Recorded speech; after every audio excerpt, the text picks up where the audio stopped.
วันตรายโยสุขีติกายุโกภวะอภิวาทนาสิริสนิจังวุฒาปัจจายโนจัตตารโอธรรมาวัฏฏันติอายุวันโนสุขังภาลังยัญจะโกทาคินาทินาสังฆามิสุปฏิติตาติคาราตังหิตายาสัทธานาโสอุปกาปฏิโสยาติธรรมโมยายังนิตาสิโตเบตานาโพชาจักตาโอราลาภลันจะภิกขุนามาโนปฏินันโตเมหิปุญญังปัสสตานาปกันติอติเรกวัสสตังชีวตุอติเรกวัสสตังชีวตุอติเรกวัสสตังชีวตุทีฆายุโกโหตุอโรโกโหตุทีฆายุโกโหตุอโรโกโหตุยุกิโตโหตุปรมินทมหาวชิรารังกรณราชาสิทธิกิจจังสิทธิกัมมังสิทธิลาโภชิโยนิจังมหาวชิรารังกรณราชวรัสสะภวตุสัพพทาภวตุสัพพมังคลังรักขันตุสัพพเทวตาสัพพพุทธานุภาเวนัสตาโสติภวันตุเตภวตุสัพพมังคลังรักขันตุสัพพเทวตาสัพพธรรมานุภาเวนัสตาโสติภวันตุเตภวตุสัพพมังคลังรักขันตุสัพพเทวตาสัพพสัมมานุภาเวนัสตาโสติภวันตุเต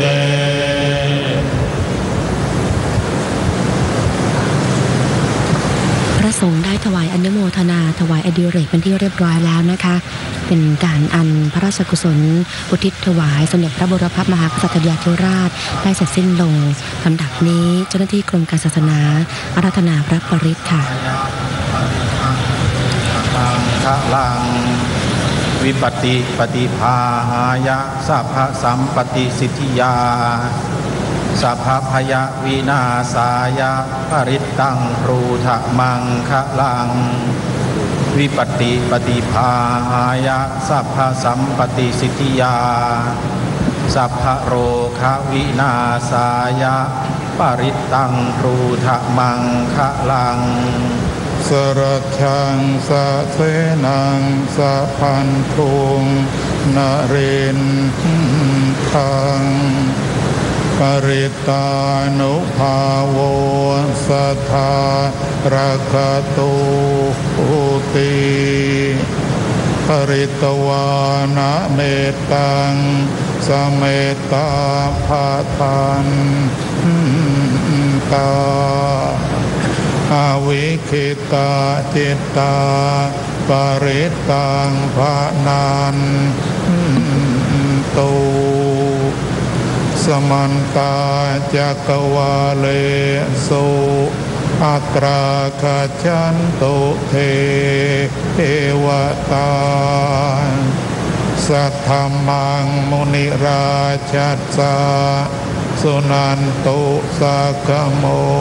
กขทังสักเคกาเมจา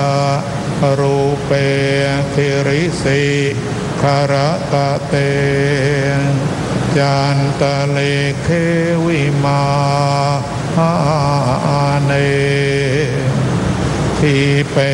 รเทจาคาเมตรวนะคาหะเนเทหะวะทุมหิเปตเตภูมิมาจายันตุเทวาชละภะลวิสเมยาคาคันทัปนาอาคาติทันตาสันติเกยังมุนิวะระวะจนังสาทะโวเมสุนันตุธรรมัสสะวนกาโลอายัมปะทันตาธรรมัสสะวนกาโลอายัมปะทันตาธรรมัสสะวนกาโลอายัมปะทันตานะโมตัสสะภะคะวะโต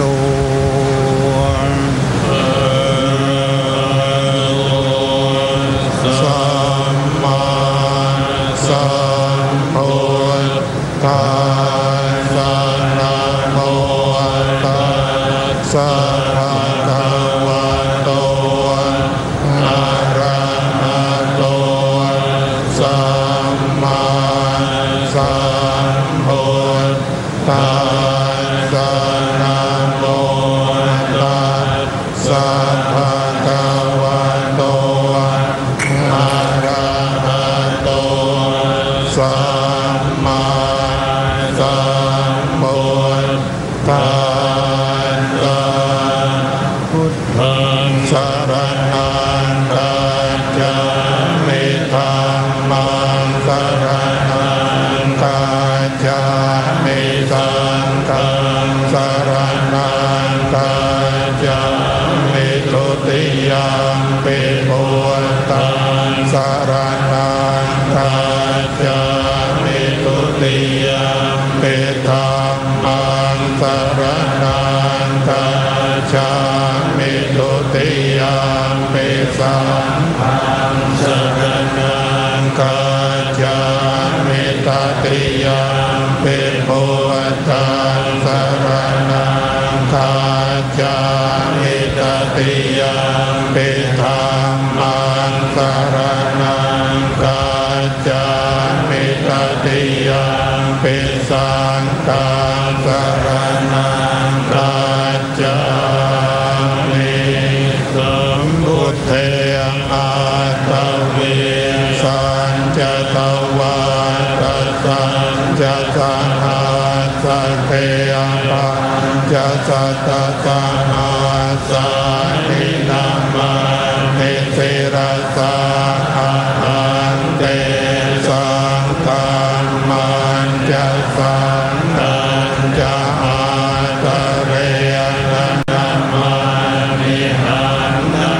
กะรานุภาเวนะหันตวาสัพเพอุปาทเวอะเนกานันตรายะภิเวนัสสันตวะเสชะโตสัมพุทเทปัญจปัญญาสัญจจตุเวสติสหัสเกอัฏฐสัตตะสหัสสานินามา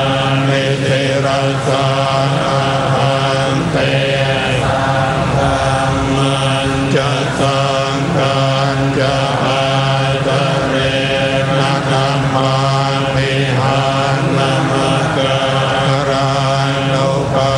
เวนะหันตวาสัพเพอุปาทเวนะเนกังอันตรายะติวินาสันตุอาเสสะโตสัมปุเตนะโวตรัสเต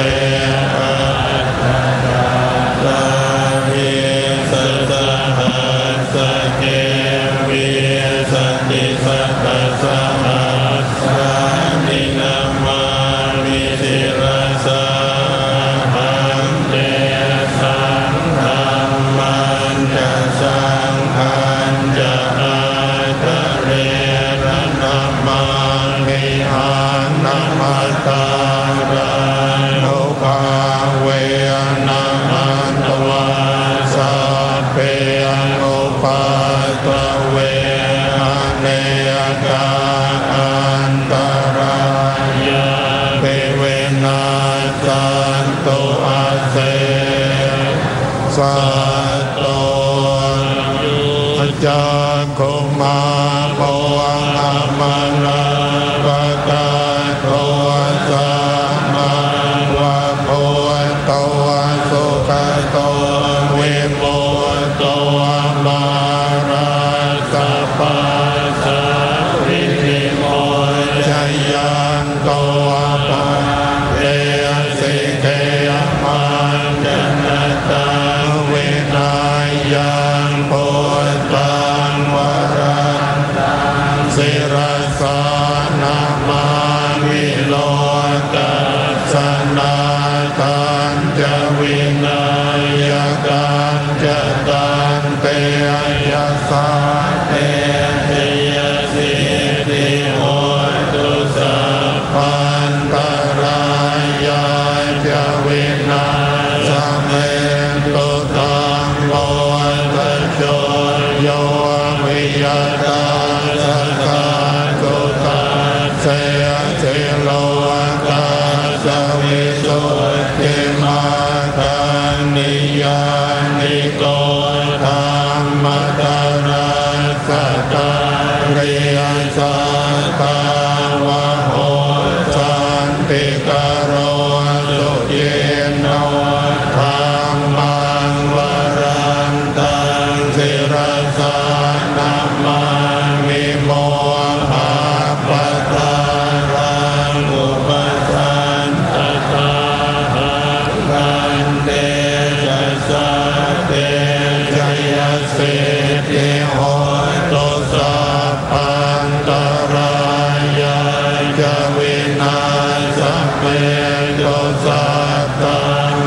เสนาโยกตาโนโพโยโลตัสสะปะรุปะกิเลสะเจตาสันโต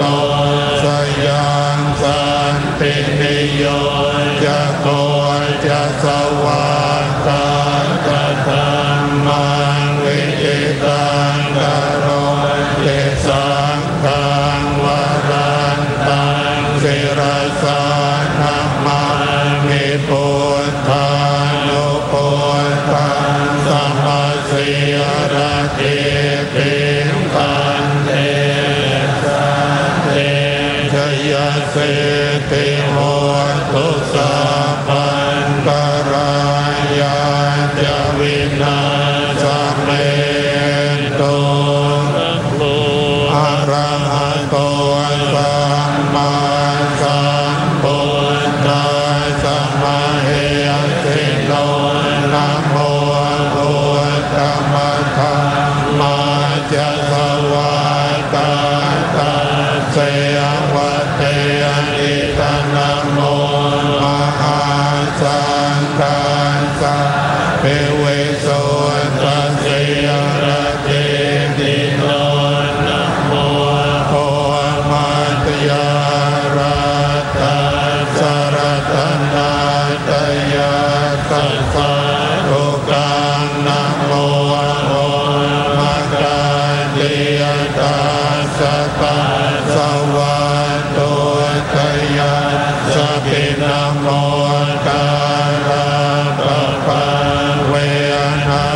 กาจันตุปัสสวานะโมตัสสะโนภาเวนะสวัสดิโหตุสัพพตานะโมตัสสะเตเยนะวิธิมิโหมิเตจวังอนุตตรังอภิสัมโพธิงสัมพุจิตวาตถาคโตปะธัมมังยังเทเสสีธรรมจักกังอนุตตรังสัมมาเทวะภวเตนโตโลเกอปฏิวัติยังยะถาคาตาอุโภอันตาปฏิปัตติจมัตถิมาจตุสวาริยสัจเจสุวิสุทธังญาณทัสสนังเทสิตังธรรมราเชนะสัมมาสัมโพธิกิตตานังนาเมนวิสุตังสุตังธรรมจักรปวัตตานังวยากรณปาเทนาสังคีตันตัมภะนามาเสวันเมสุตังเอกังสมัยยังภะคะวะภาราณสิยังวิหารติสิปตันเนวิกตาเยตาตระโกภะคะวะปัญจวัคคีย์ภิกขุอามันเตสิกเวเมภิกเวนันตาปะจิเตอนันเสวิตาปโยจายังกาเมสุขังมัสุขังนิกาโนโยโควิยโนธัมโมปวัตโตจนิโกอนาริโยอนาตสันนิโตโยจายาอาตกิลมัฏานุโยโคตุโคอนาริโยอนาตสันนิโตเนเตเตภิกขเวอนุโภอันเตอนุปกัมมาจิมาปฏิปทาตตาระเตอนาภิสัมพุทธาจากุกรณียญาณการณียอุปสัมมายาภิญาญาสัมโพธายานิพพานายาสัมวาตติกตมาจะสัพพิกเวมาจิมาปฏิปทาตถาคเตนะภิสัมพุทธา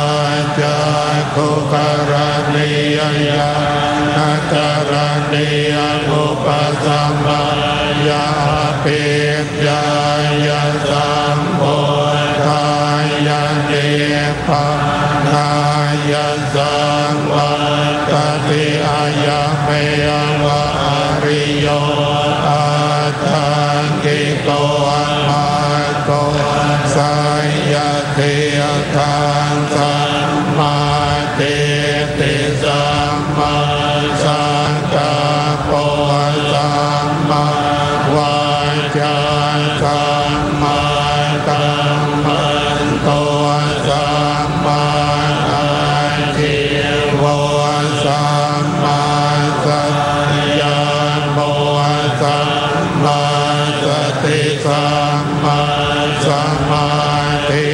ยังโพสะภิกขเวมัชฌิมาปฏิปทาตถาคตเตนะภิสัมพุทธาจะกุกรณียญาณกรณียอุปสัมมายาเพญญายะสัมพุทธายะนิพพานายะสังวาตติตังโพปันภิกขเวทุกขังอริยสัจจังชาติปิตุขังจราปิตุขังมรณะปิตุขังโสภปริเตวัตุตโตมนัสสุปายาสาปิตุขังอาภิเยนิสัมปโยโหตุโกภิเยหิเวปโยโกตุโตยังเปจังนรปฏิดังเปตุกังสังเกเตนะปัญจุปาทานากังตาตุกังหิตังโพปันภิกขเวทุกขสมุทัยโยอริยสัจจังญายังปัญหาโพโนภวิดานันทิราชสหกตาตาตาตาตราภินันทิเนสายเกียทังกามตัณหาภวตัณหาวิภวตัณหาอิตังโกปันภิกขเวตุกะนิโรธอริยสัจจังโยตัสสะเยวตันนายาเสสวิราชนิโรธจารโหปฏิเนสัตโตโมติอนันโยนิทังโกปันภิกขเวตุกะนิโรธคามินิยปฏิปทาอริยสัจจังยังเมวะอริโยอาตังกิโลมาโตทายะเตตังสัมมาเจติสัมมาสังกัปโปสัมมาวาจาสัมมากัมมันโตสัมมาอาทิยโวสัมมาวายาโมสัมมาสติสัมมาสมาธิทุกขังอริยสัจจังติเมภิกขเวปุพเพอนันโนสุเตสุธรรมเมสุจักโกพุทธปาติญาณังพุทธปาติปัญญาพุทธปาติเวชฌาพุทธปาติอาโลโกพุทธปาติตังโพปนิตังทุกขังอริยสัจจังปริยัยยันติเมภิกขเวปุพเพอนันโนสุเตสุตัมเมสุจักขุพุทธปาติญาณังพุทธปาติปัญญาพุทธปาติเวชฌาพุทธปาติอาโลโกพุทธปาติตังโกปนิตังทุกขังอริยสัจจังปริญญาตันติเมภิกขเวปุพเพอนันโนสุ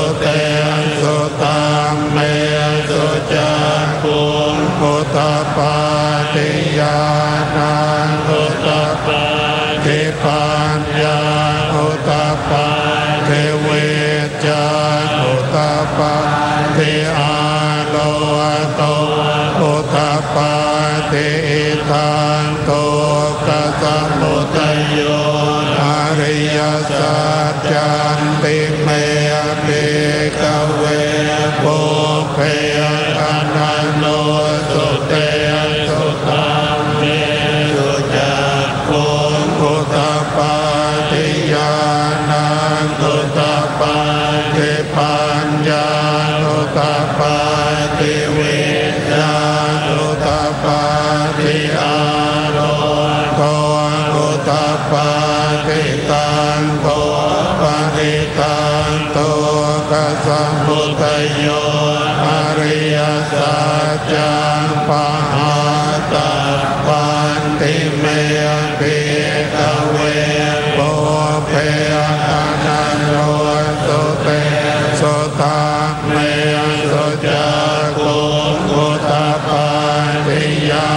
ณังอุตตปาติปัญญาอุตตปาติวิญญาอุตตปาติอา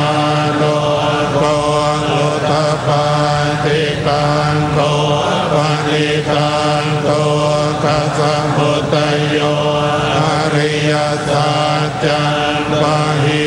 ตันติเมภิกขเวปุเพอนันโนสุเตสุตัมเมสุจักขุอุตตปาติญาณังอุตตปาติปัญญาอุตตปาติวิญญาอุตตปาติอาโลโกอุตตปาติทันโตกนิโรโธอริยสัจจันติเมภิกขเวปุเพอนันโนสุเตสุตัมเมสุจักขุอุตตปาติญาณังอุตตปาติปัญญาอุตตปาติวิญญาอุตตปาติอาโล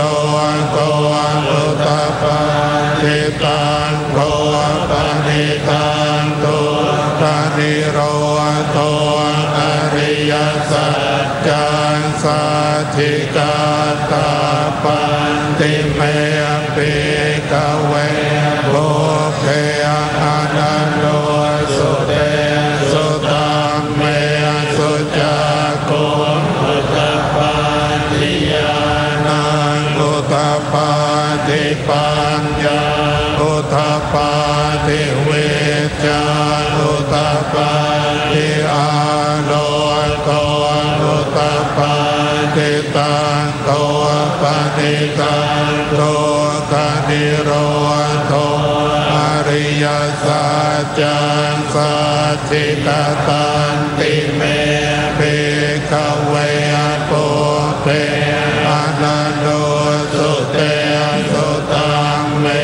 สุจักขุอุตตปาติญาณังอุตตปาติปัญญาอุตตปาติวิญญาอุตตปาติอาโลโกอุตตปาติอิตังโตกนิโรธกามิเนปฏิปทาอริยสัจจันติเมภิกขเวปุเพอนันโนสุเตสุตัมเม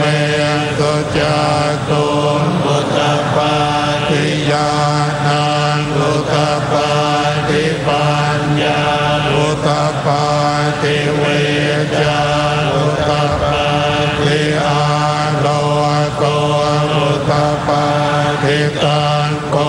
ปะนิตังโตกนิโรธกามิเนปฏิปทาอริยสัจจังภาเวตาปันติเมภิกขเวปุเพอนันโนสุเตสุตัมเมสุจักขุอุตตปาติญาณังอุตตปาติปัญญาอุตต ปาติวิชาอุตตปาติอาโลโกอุตตปาติตังโกปนิตังโลกนิโรธคามินิปฏิปทาอริยสัจจังภาวิตันติเมภิกเวอุเทนะนะโนสุเตสุตังเมสุจักขุอุตตปาทิญาณังอุตตปาติปัญญาอุตตปาติเวชาอุตตปาติอาโลโกอุตตปาติยังวัคคียวันจะเมภิกเวอิเมสุจตุสุอริยสัจเจสุเววันติปริวันตังภวันตัสสะตารัญญาธาภูตังญาณทัสสนังนาสุเวสุทังนาโหสิเนวัตวาหังปิกเวสเทวะเกโลเกสัมมาระเกสัพพะมะเก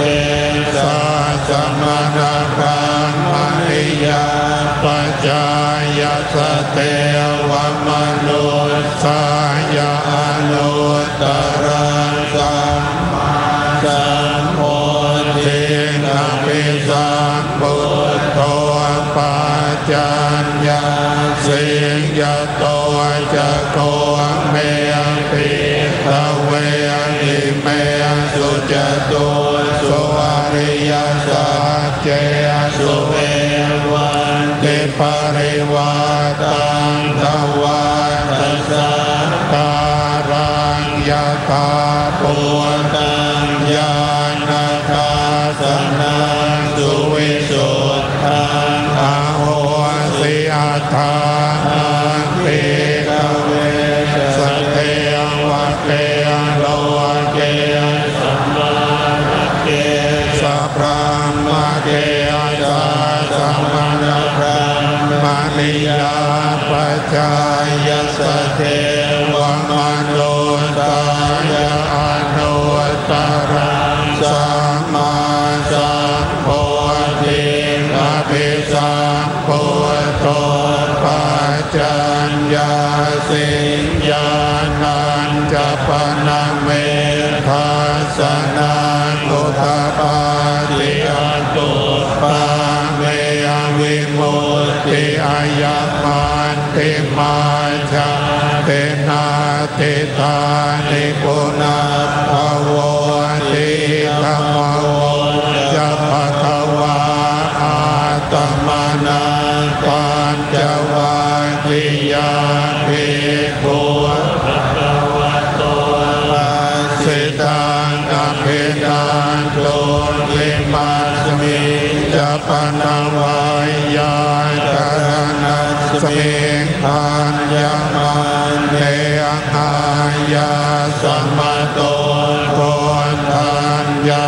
สวิรัจจเวตมะรังธรรมจักขุอุทธัปปาทิยังเก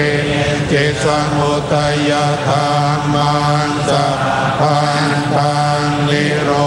ธธรรมมันติปวาติเตจะภควตาธรรมจักเกภูมาเท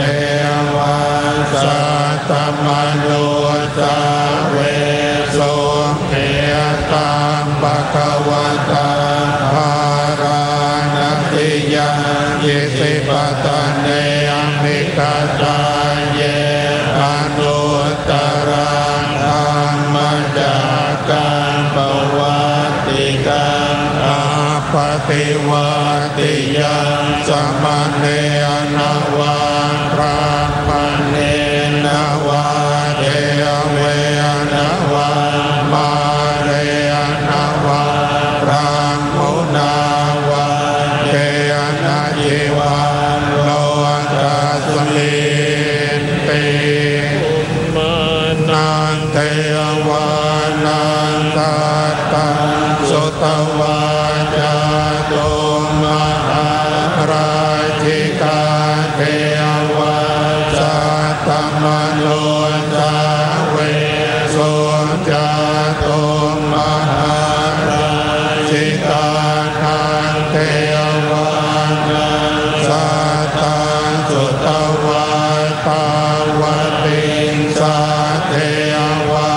สัตตมโนสาเวโสกาวติสัตนังเทวานังสัตตังสุตวายามาเทวาสัตตมโนสาเวโสยามาตังเทวานังสัตตังสุตวาตุสิตาเทวาสัตตมโนสาเวโสตุสิตานังเทวานังสัตตังสุตวานิมานรติเทวาสัตตมโนสาเวโสปริมานรตินังเทวานังสัตตังสุตวาปรณิมิตวะสวัสติเทวาสัตตมโนสาเวโสปรณิมิตวะสวัสตินังเทวานังสัตตังสุตวาพระมตายิกาเทวาสัตตมโนสาเวโสเอตังภะคะวะตาภาราตัสสิยังอิสิปตะเนมิคตาเย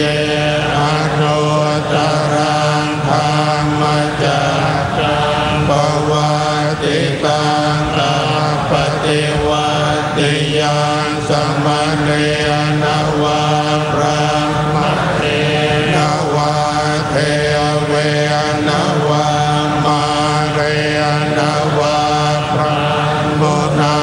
วะเจนะเจวะโลกัสสมิ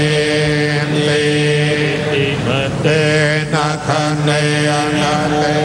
นะโมเตนะยะวะพระมโลกาสันโตอาโภคาติอายันจัตตะสัสสะสิโลจัตตาตุสังกังปิสัมปะกังปิสัมปะเวทิอาปมาโลจะโอลานโอภาโสโลเกปะตุระโหสิยติกัมเมวะเทวานังเทวาโลภาวังอัตโตภะคะวะอุตานังอุทานเน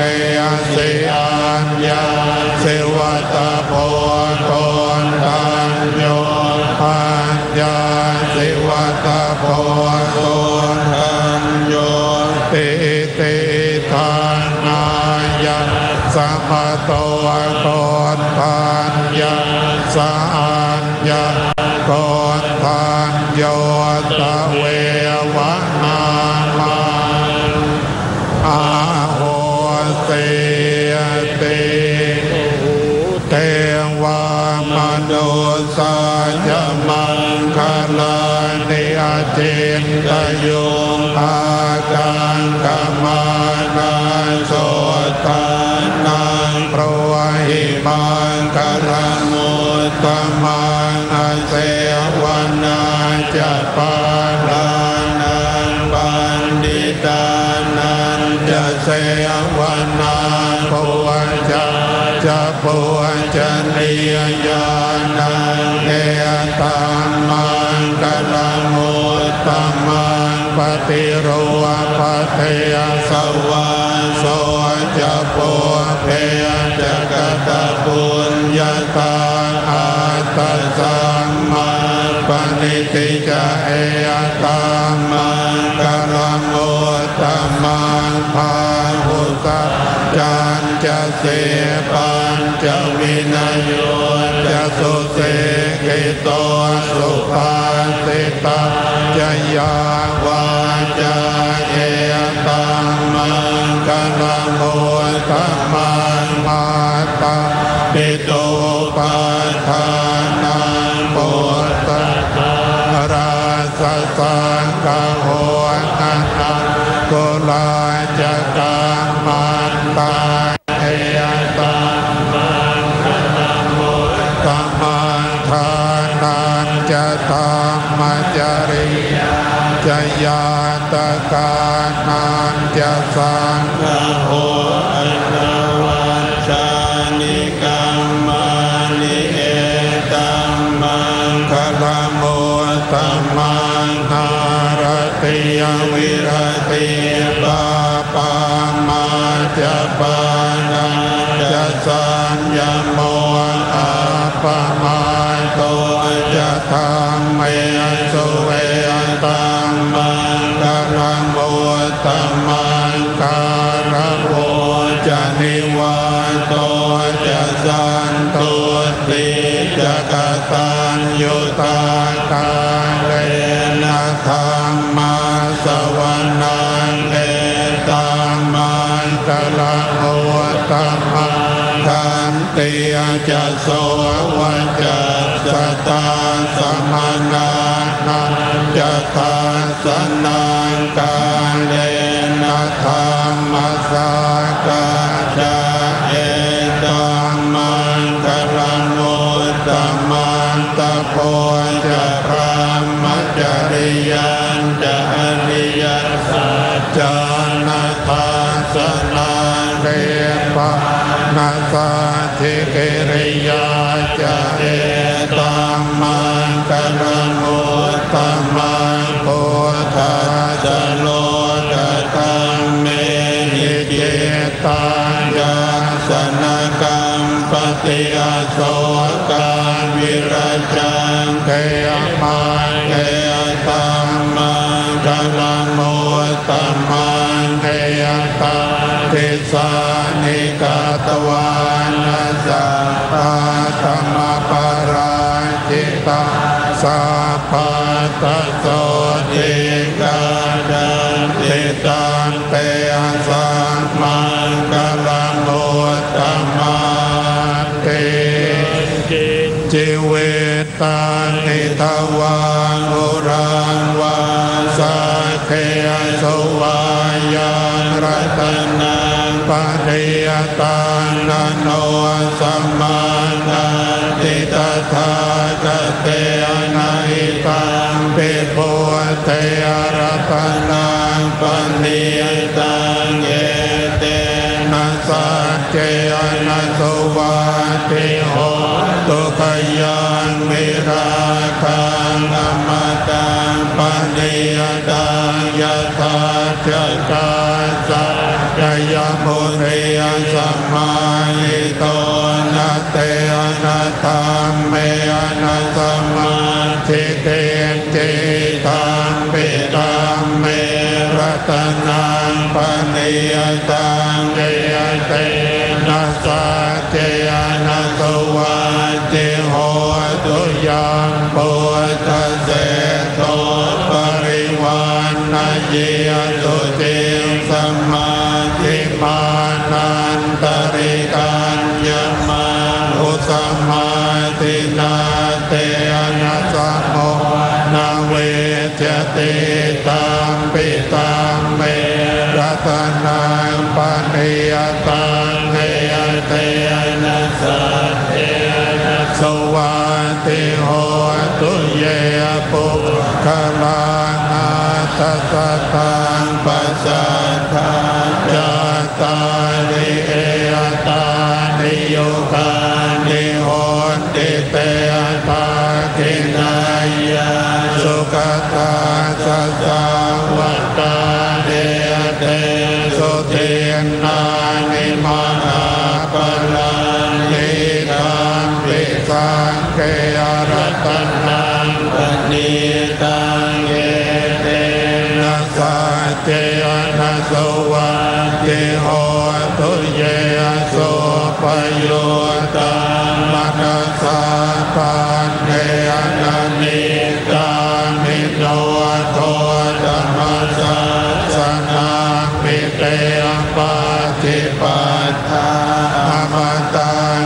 ตายารัตตาโมตาเนโพเตวุญจมานาอิทังปิสังเกยรัตนังปะเนยตังเกยเตนะสัจเจนะสวัสติโหตุติยนังปุรานังนวันนาทิสังภวังวิราตเจตายติเตภวาสมิงเตติยนาภิยจังเวโรนิจันตานิพันติเตยรายตายังปฏิยโปหิตังปิสังเท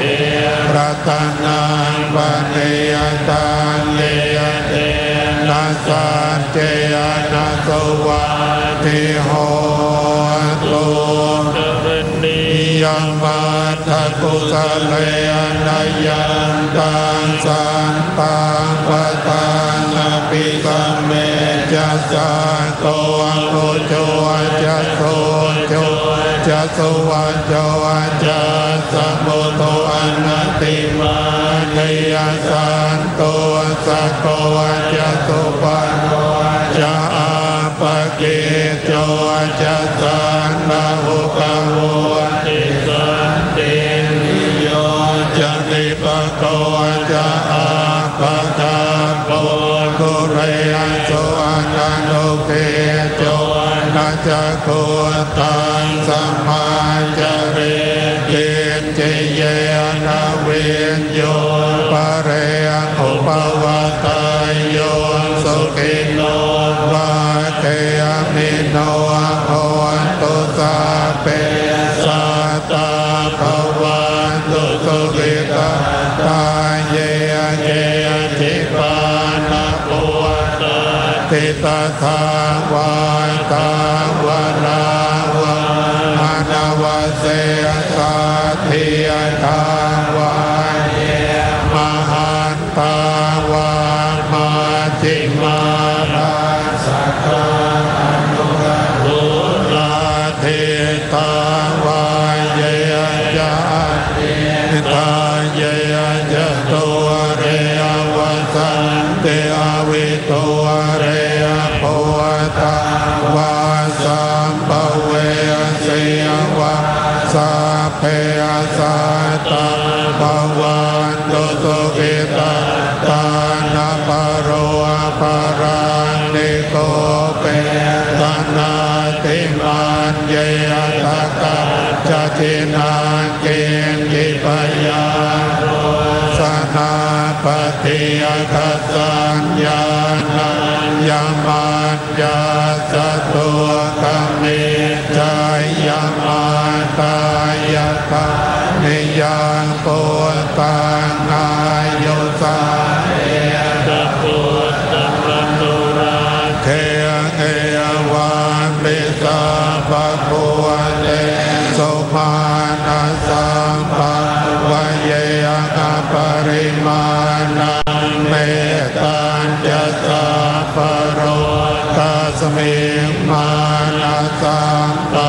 วะเยอะปริมาณังโวทังโตจะติริยัญจะสัมภาทังเวระอาสาปะตังเตตัญจารังนิเสโนวาสยาโนวายาวัตตาสวิหารเมโนเอตังสตินาเทตายาพระมะเมตังวิหารังอิธัมมังโอเตเตจะอนุปคัมมัสสิรวะปัสสันเตอนัสสัมปันโนกันเมสุวินัยเกยทานไนทุกขปัสสยังปุณเรติติรูปะเคอิเมเมตังเมตังเมราปะเคอิเมจะพยาปุเตอิเมเม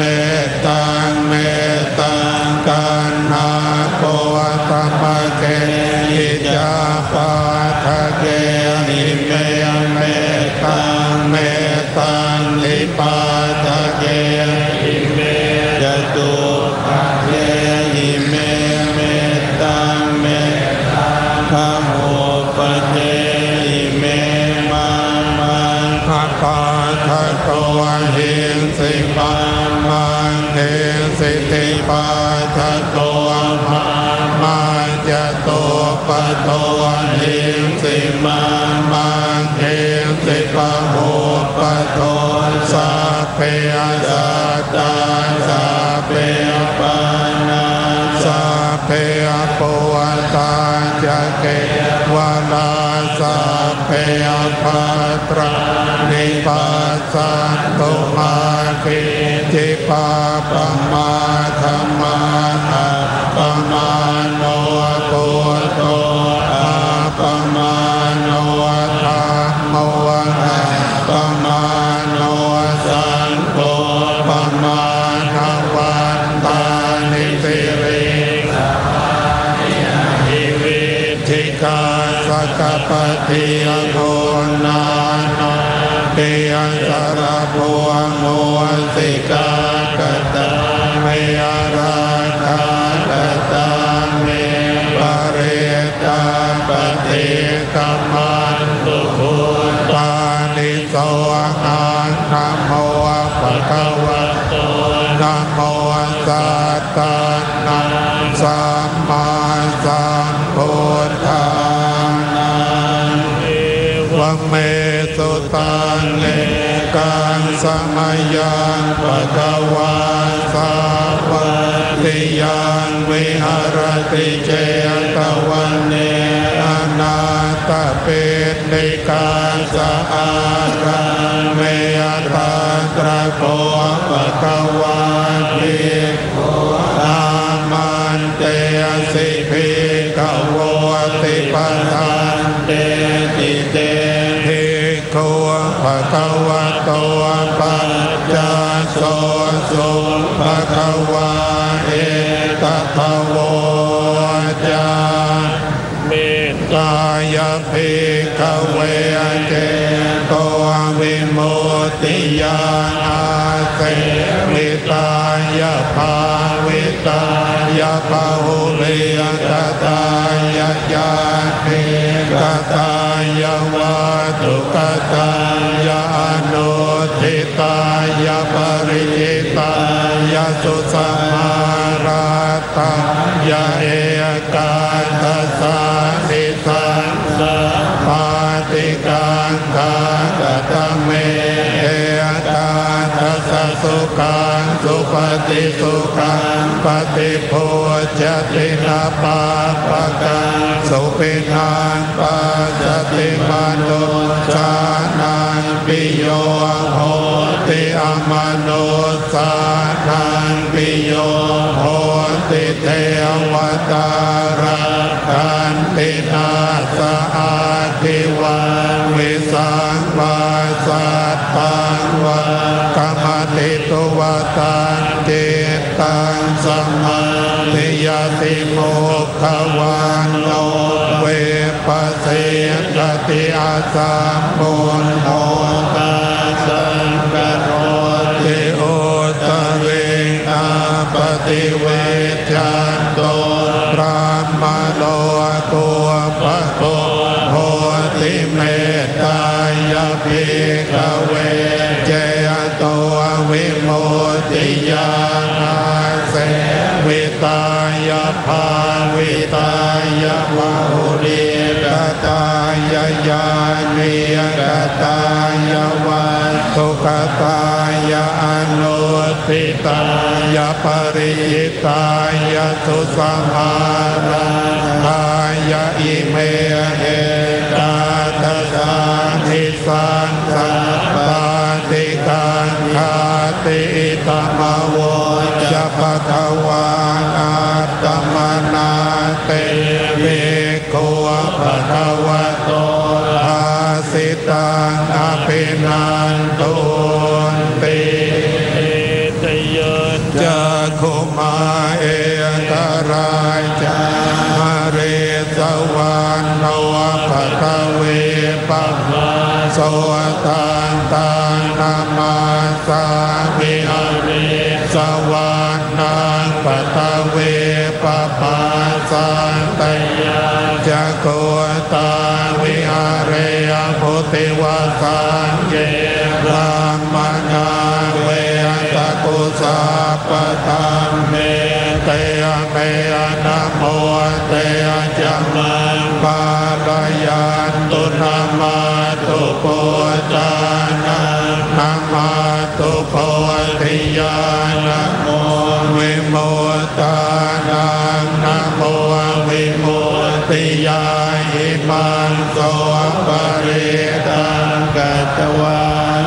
วโรจรติเอสนาเปตยัญจตุมาเกกรา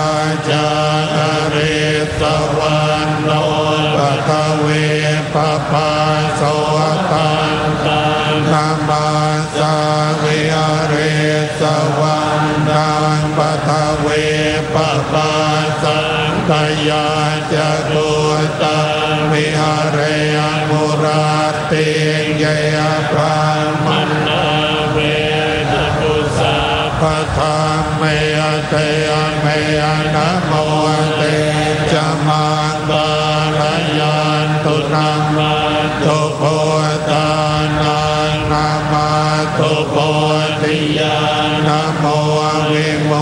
ตานังนะโมวิโมติยาหิมังโสปริตังกัตวาโมโรวาสมกัปปะเยติวเมสุตังเอกังสัมมายังภควาสาวาติยังวิหารติเจตวันเนยังอนาถปิณิกัสสะอาราเมเตนะโคปนะสมัยเยนะจันติมาเทวะปุตโตราหุนาตุรินเตนะคาหิโตโหติอัตโกจันติมาเทวะปุตโตภคะวันตังอนุสรมาโนตายังเวนะยังอิมันทาทานาภาสิธรรมโมเตโพธวิ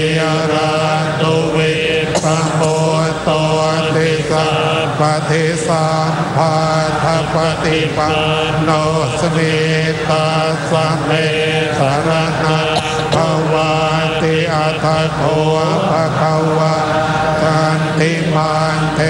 วะปุตตังราภราหุอสุรินตังทาทายะอัจจภาสิตถาคตังอรหันตังจันติมาสรนังกัตโตระหุจันตังปะมุญจันสุโพธาโลกาโลกัมปะกาติอัตโตราหุอสุรินโตจันติมาเทวะปุตตังบุญจิตวะปรมานารุปวเยนาเวปจิตติอสุรินโตเตนุปัสสังกามิอุปัสสังกามิตวาสังเวโกโลมหาตจาโตเอกมันตังอัตถาสิเอกมันตังวิตังโลราหุอสุรินตังเวปจิตติอสุรินโตตาทายะอัจจภาสุติโนสันตรัมมาโนวราหุจันตังปะโมญจะสิสังวิคารุโปอาคัมมาเกนุเปียโตวติตเสยติสัตตตาเมภเรมุตตาจิยวันโตนะสุขังลาเพพุทธคาถาภิกขิยโตหิโนเจมุตจายะจันทิมันติ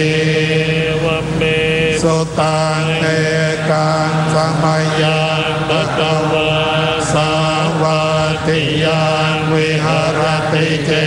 ตวันเนยนานาตปิณิกัสสะอา ราเมเตนะโกปนัสมะเยนะสุริโยเทวะปุตโตราหุนะอสุเรนเทนะกะหิโตโหติอัฏฐโคสุริโยเทวะปุตโตภคะวันตังอนุสรมาโนตายาอิมันคาทานาภาสิกาโมเตโพตวิราทุเวปโมโตติสาปฏิสัมปัทปฏิปันโนสมิตาสัมเพสรณังภวาติอัตโคภควาสุริยังเทวะปุตตังนารังภราหุงอสุเรนตังคาทายาอัจจภาสิกขาคตังนารังตังสุริโยจันติกโตราหุสุริยาปะโมนจาสุพุทธาโลกานุกัมปะกะโย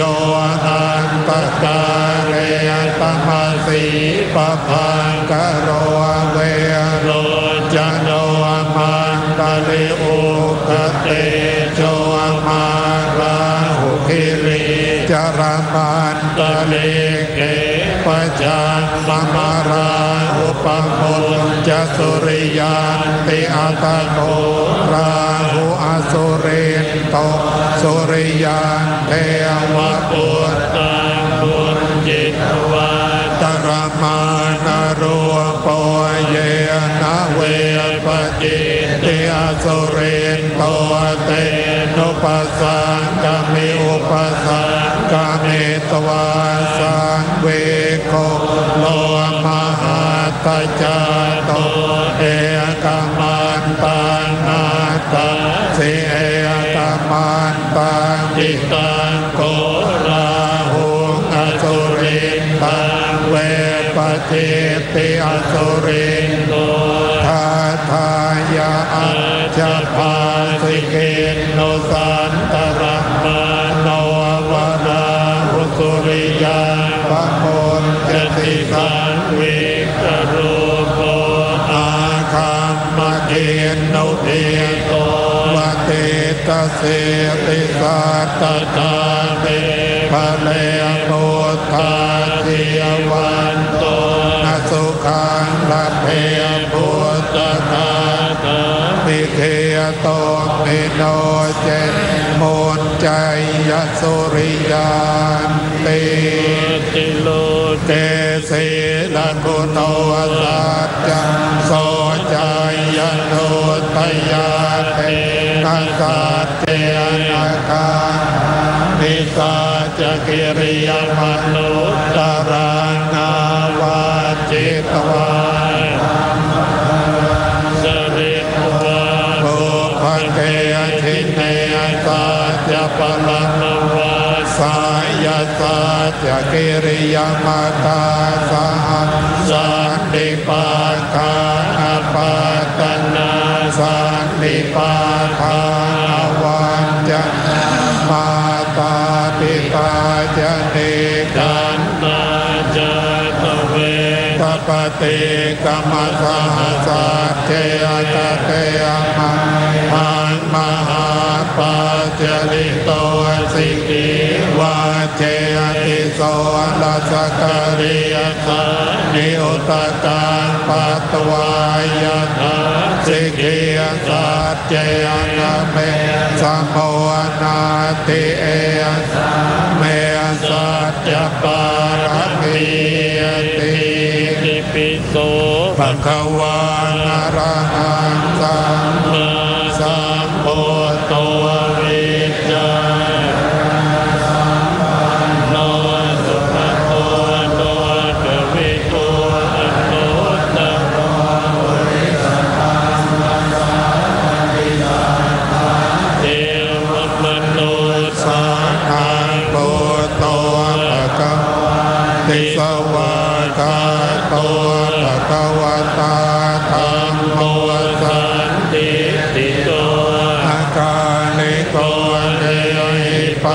สิโกโอปัญญิโกปัจจตังเวทิตาโพเวนโยหิยติสุปฏิปันโนภะคะวะโตสาวกสังโฆปันโนภะคะวะโตสาวกสังโฆยายาปฏิปันโนภะคะวะโตสาวกสังโฆสามีจิปฏิปันโนสาวกสังโฆยติทางจัตตาริปุริสโยคานิอาตปุริสปุคคลาเอสัพพะคะวะโตสาวกสังโฆอาหุนายโยปาหุนายโยตาคินายโยอัญญลิยการณิยโยอนุตตรังปุญญเพตังตัสสะติตุสิสนามาตุจักขุมันตาสสิริยมาโตสิเกสปินามาตุสาภะปุตานุกัมปิโลเวสะปุตนามาปะกาสัตตปัสสิโนนามาตุกะกุสันทาสัมมาราเสอิโนโกนาคมันนาสนามาตุพระมนาสหุสิยมาตุดาสปาสนามาตุวิปโมตาสัสสะปฏิอันติรสาสนามาตุสักขยปุตตาสัสสิริมโตโยหิมันธัมมะเตเสทิสัพพะโตคาปโนลนังเยปิเนพุตาโลเกยตาปุตาเมปาติสุเตจนาอภิสุนามหันตาวิปัสสารตาหิตังเทวมนุสสานังยันนามาสันติโกตมังเวชาจรณะสัมปันนังมหันตังวิยตัสสะระตังเวชาจรณะสัมปันนังพุทธังวันธรรมโกตมันติหังภคิติอริยายาจติยาจาโตนะปิจานานิสันติจปานังเชยวิตังโวโรเปตาเตนะสัจเจนะโสติโหตุโสติกาปัสสะโพจังโกสติสังฆาโตธัมมาวิจโยตัทธาวิริยาปิยติปัสสติโพจังกาจตถาปเรยสัมมาตุเปกโพจังกาสติเตสัพพทาสินามุนินาสัมมาตากา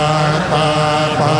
วิตาภาหุเลยกตาสังวาตันติอภิญญานิพพานายะจะโพ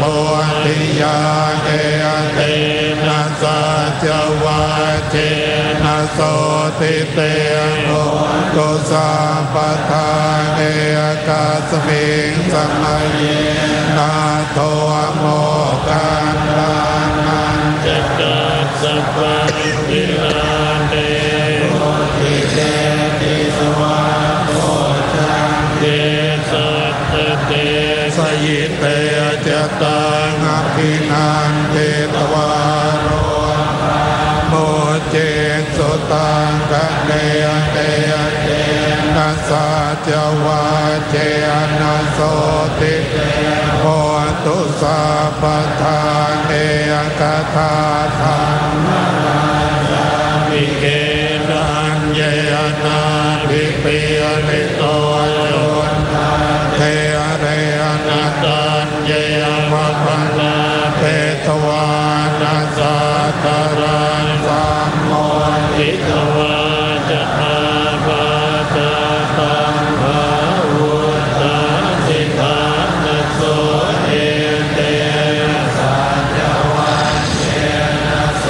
ติเตโหตุสัพพตาเวหินาเตยะนาเตนานาติมะเหสิลามาคาหัตถะกิเลสาวะปะตาโนปาติธรรมตังเยเตนะสัจจวัตเจนะโสติเตโหตุสัพพตายันทุนิมิตังอวคันจะโยจามัตนาโปสกุณาสัสสะโตปาปาคัมโตสุปินังอาการตังพุทธาโนภาเวนะวินาสัมเมตุยังโดนิมิตังกัลลัญจโยจามนาโปสกุณาสัสสะโตปาปาคัมโตสุปินังอาการตังโนภาเวนะวินาสัมเมตุยังโดนิมิตังกัลลัญจโยจามนาโปสกุณาสัสสะโตปาปาคัมโตสุปินังอาการตังสังฆานุภาเวนะวินาสัมเมตุสักกตวาพุทธรัตนังโอสตังโอตมังวรังหิตังเท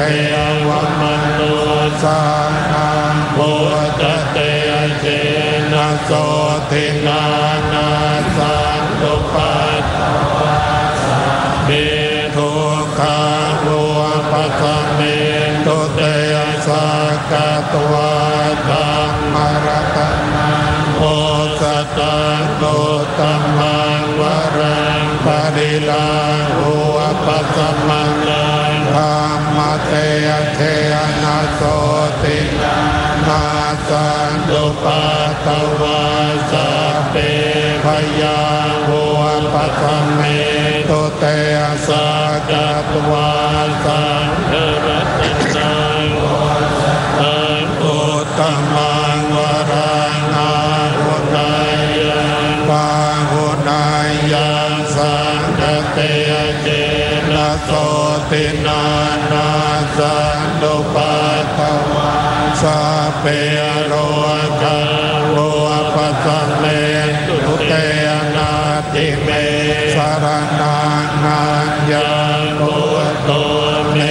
สารนังวรังเตเต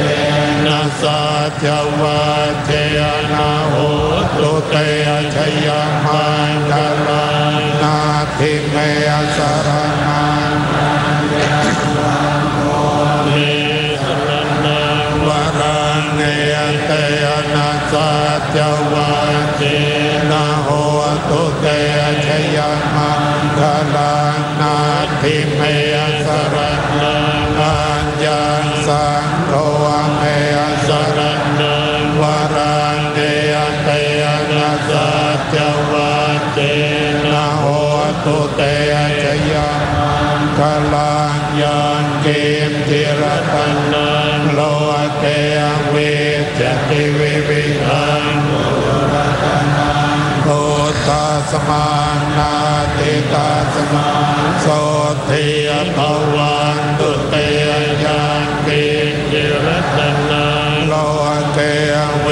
จติวิวิหังปุถุรัตนังธรรมสมานาติตาสมาโสทิยภวันตุเต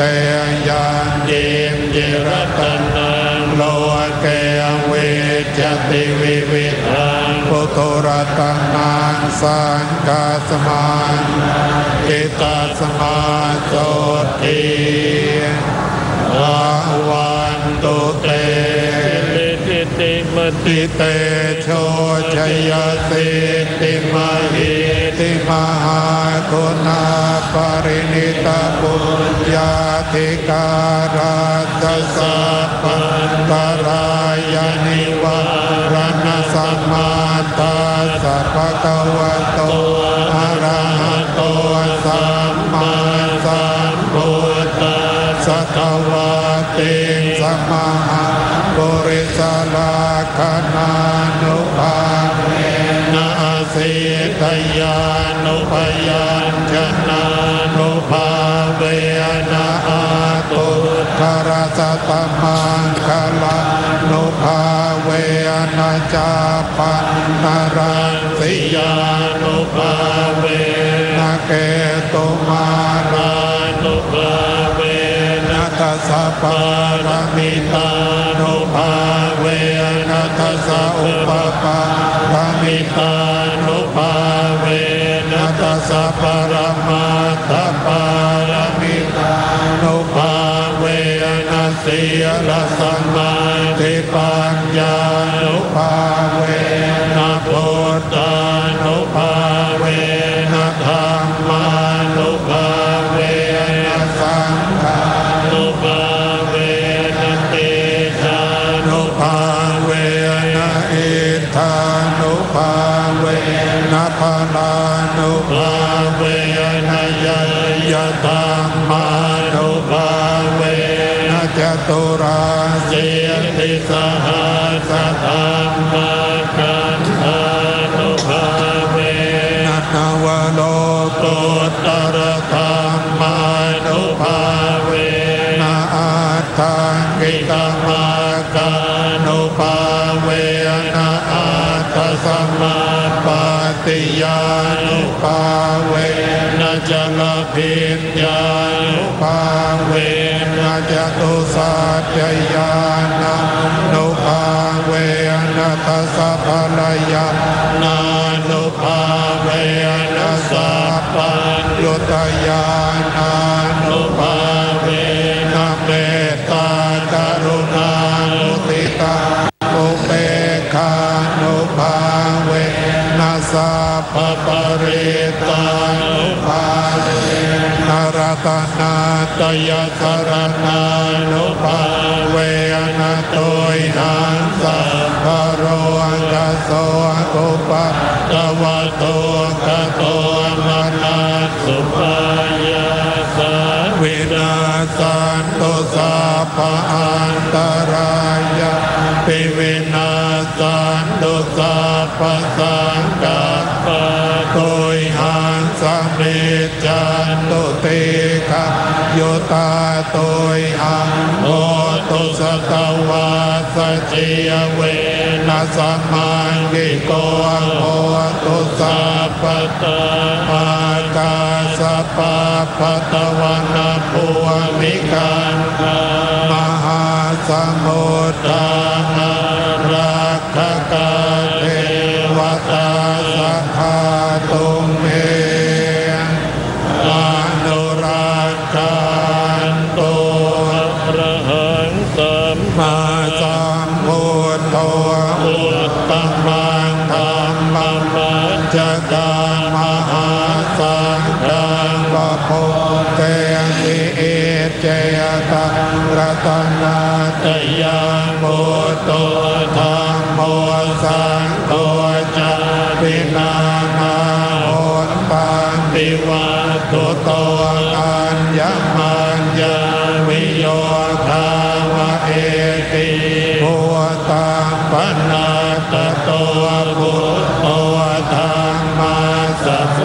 เทนะธัมโมสังเกนะจาริโตสังโฆจัสสาวะโคพุทธัสสะอิเจกาปัตตะเมวิตังวิสุทธังพุทธังมังเสตังโลกัสมิงรัตนะตยังสังวาต ฏิปัสสันนานาอาตโนสุริกามินายปฏิปัจจันตานังปรมายวิสุทธิยาวิสุทธิสัพพะเลเสหิโหติตุเขหินิพุทธินิพพานังปรมังสุญญาเนปะนังปรมังสุขังเตนะสัจวาเจนะสุวัติโหตุสัพพทารัตนาตยานุภาเวนรัตนาตยาจะสาอุปัฏฐวันตรายาจะอุปสาจะจะสัพพโตมาตนาจิสัมปุสิงสุรัตตังจายามาเนเววิตานาโรกิยสุขังเจวัตโตภิกขยุตตาปิจตาปาตุนันจะสังปติโยสุขังเตปัตตโสติจะภวันตุสัพพวันตันติภยามานังรัตถปารินังเตจรัตตัญจรากันตุสยามาราธิกเทวตาสยามานังรัตถปาริหิตัมมามิเสหิปุจิตานิตัมมาตุสิ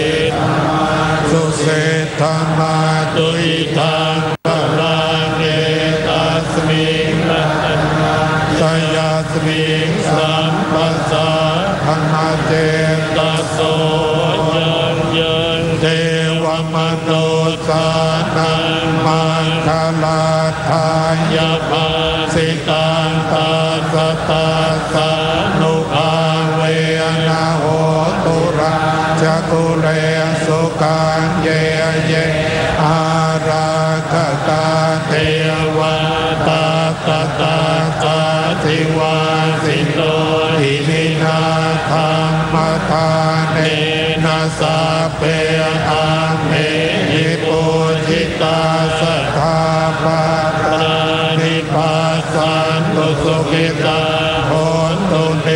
พยาอาปมาตาจะอามเหตุสัพเพรักขันตุโน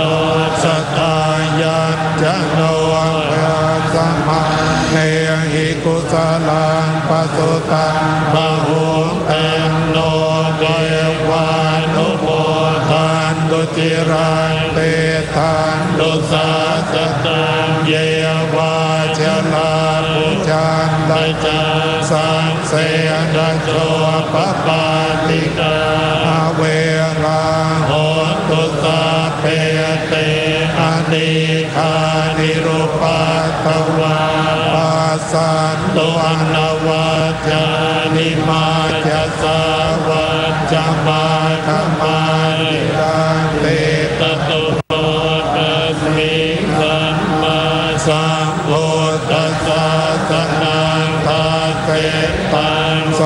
ตวันตุนังมาคังสัตตวิสุทธิญาญาภพยุตโตนามังปิโลกเจตัสสะตุโนสัมมาเทตติมาเหสิโนตัสสะนาโหตุสัพเพปิปานิโนโพธัสสะสัมมาทารังภเวจันโตกาเลเทโวภวะสัตโตโวติภาวายสัตตาสเมตังเหตุเมตังมาตาปิตาจะอาตรยังนิจังราคันติโปตกังเอวังธรรมเมนะราชาโนปัจจังรังคันตุสัพพะตาป รมราชินีนาถาสิริกิติมหายสาปุญญาธิการสัมปันนาทายานังสิริวัฒกาธรรมิกาทิติสัมปันนาสัพพทาภิกตัสสิเนสัมโพธัสสะสันเนเยวสังวสัตตาปัสสาธิกาสัมโพธัมมามตาอาจาริโยตังอุปทังปฏิโทคาปะเตยันเนโตเกปยาปะเตยเตปเยสัพพไทยปิกาเรติมหาการุณยเจตสาเมโตละเกนะโตเตติคัมเมเทโววะเพตนิสัตตะโยตตังโหติตังกาเรติสังโฆทัตตังยะตถาโพตังโหติตังกาเรติปะโหตังยังติโกมินนาตังตังสุขังปะโตปะเตเยอุปายาตังโหติภาสิตาจาริกิติกาสัพเพเตระตวาสีนังสุขัตถายปวัตตะเรสัมมาชีวันเมเตสังวิเนติอุปถัมภติปิโย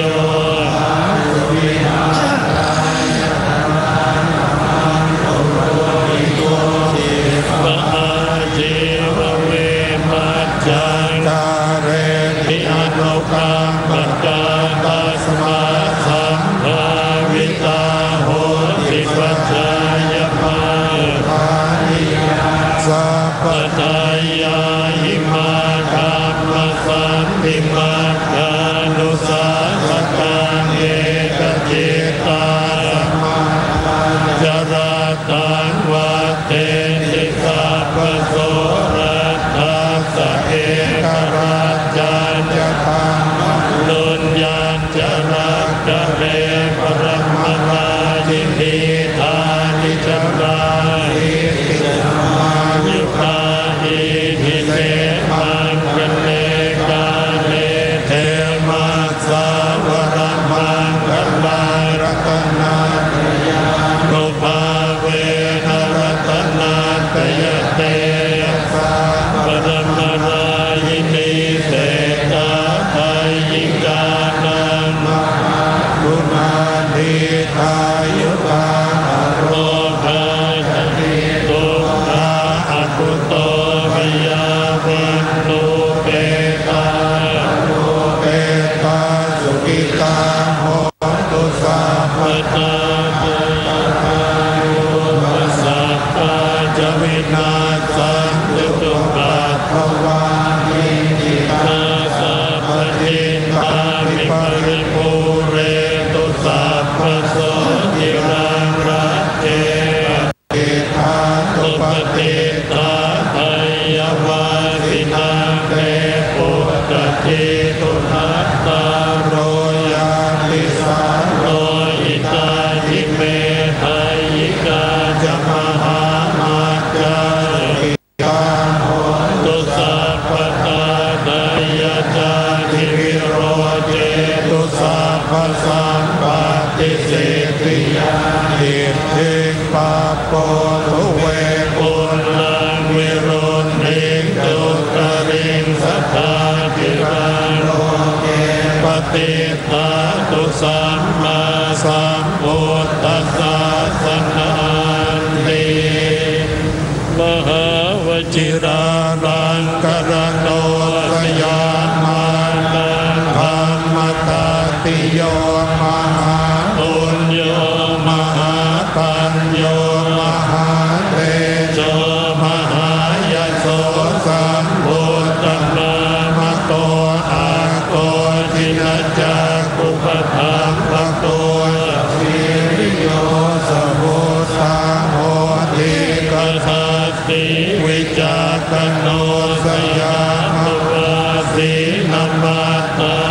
อิตายะจะสุขายะจะ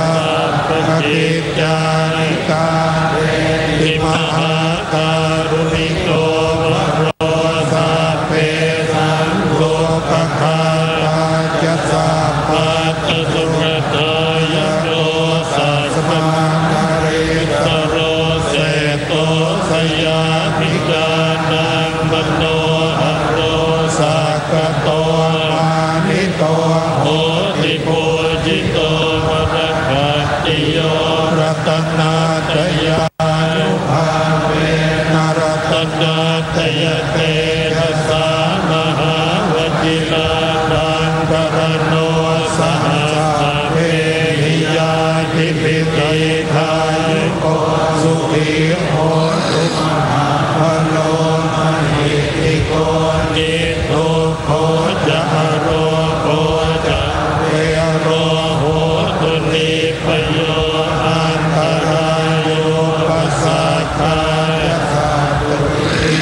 โตปะภวานาจัตตาจิตังอุสิงสุสยามรัตถังจะภูปติมาโคตุสัพโสติจะสัพพัญจะจยมังคลังอิจิตังปฏิตังสัพพังทิปเมวะสมิจตุจิรารัจเจปฏิทาตุสธาภัตรานิปัสสตุปยารังจุหังกิโรเจตุสัพพสัมปติสิทธิยาหิติงภะโพตุเวปุรานิโรธิจุตริงสัจจานิรันโรเกปฏิทาตุสัมมาสัมพุทธัสสะสันนันติทุกขปัตตาจะนิทุกขาพยาปัตตาจะนิพยาโสกาปัตตาจะนิโสกาโหตุสัพเพวิปานิโนเอตาวตาจะอันเทหิสัมปทานบุญญาสัมปทานสัพเพเทวานุโมทันตุสัพพสัมปติสิทธิยาทานังคันตุสัพพายสิราราคันตุสัพพทาภาวนานิรตาโหตุนาจันตุเทวตาคตาสัพเพพุทธาภลาปัตตาปัจเจลานันจยาภาอรหันตานันจเตเจนราคันพันธาสัพพโสภาหุงสหัสสมภินิมิตาพุทธันตังกรีเมตตังอุทิตัสโพรัสเสนามารังทานาทิธรรมวิจินาจิตวามุนินโตตันเตยะสาภวตุเต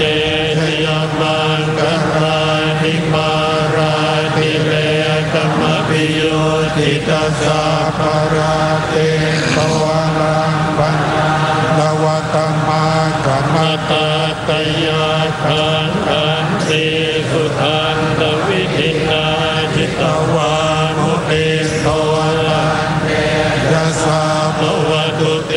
ชยมังกรานินาราภิเรกอติมาตะโพตังนาวาคิจากรรมสุนีวสุธารุนันตังเมตตังอุเสนวิจินาจิตวามุนิโตตันเตยะสาภวตุเตชยมังกรานิโอคิตังธรรมติหาตสุตารุนันตังนาวันติโยชนะปะทังกุลิมาระวันตังอิทิพิสังกัตมโนจิตวามุนินโตตันเตสาภวตุเตชยมังกรานิกัตวานังกัตมุตรัง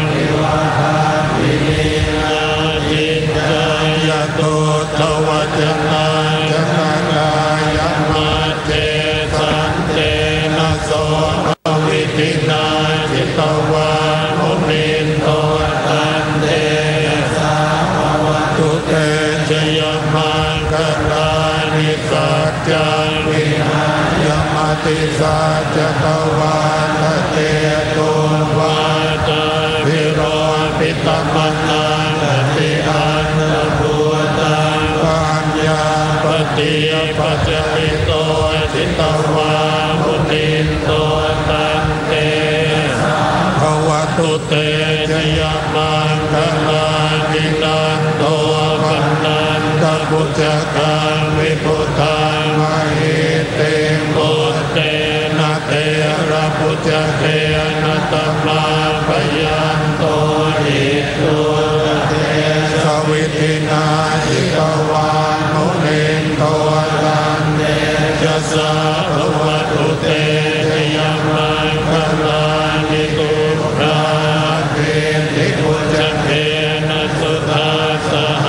ทานพระมังวิสุทธิตุติเมติปกาวิตานาญาณาคเตยังลวิตินาจิตวานุเนนโตตันเตเตชยมังคลานิเอตาภิพุตตะชยมังคลาอัตตะกายโยยโนทินาทิเมสระเปมัตตันติหิตวานินิจุปัตตวานิโมขังสุขังอภิธรรมายนะโรสัพพัญโยมหาการุณิโกนาโตหิตายะสัพพปานินังปวเรตวาปารมีสัพพะปัตโตสัมโพธิโมตัมมังเอเตนะสัจจวันเตนะโหตุเตชยมังคลังชยันโตโหติยาโมเลสักยานังนันติวัตโตเอวันตวังวิทโยโหอิจยาสุจยมังคะเลนะปาราจิตปันนังเกสีเสมตวิโภตเรอภิเศษเกสัพพะพุทธานังนาคาปัตโตละโมจติสุนันตตังสุมังคลังสุปาปาตังสุโหติตังสุขันโนสุโมโหโตจะทุเยตังพระมจาริสุภตากินังธัมมังปะตะกินังปะตะกินังมโนธัมมังวันนิติเตปะตะกินังปะตะกินังนิกาตวานรปันตาเทปะตะกิเนภวตุสัพพมังคลังราคันตุสัพพเทวตาสัพพพุทธานัสตาโสติภวันตุเตภวตุสัพพมังคลังราคันตุสัพพเทวตาสัพพธรรมานุภาเวนัสตาโสติภวันตุเตภวตุสัพพมังคลังราคันตุสัพพเทวตาสัพพสังฆานุภาเวนัสตาโสติภวันตุเตนะตยากะปุตานังปาปาคานิวรณาปริ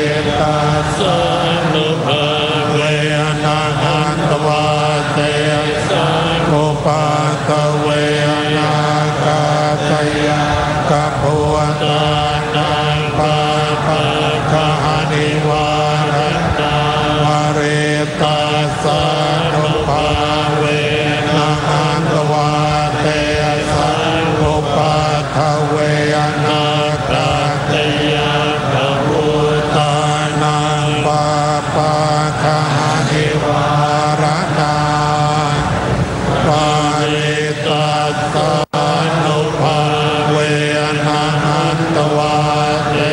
สังโอปัฏฐเว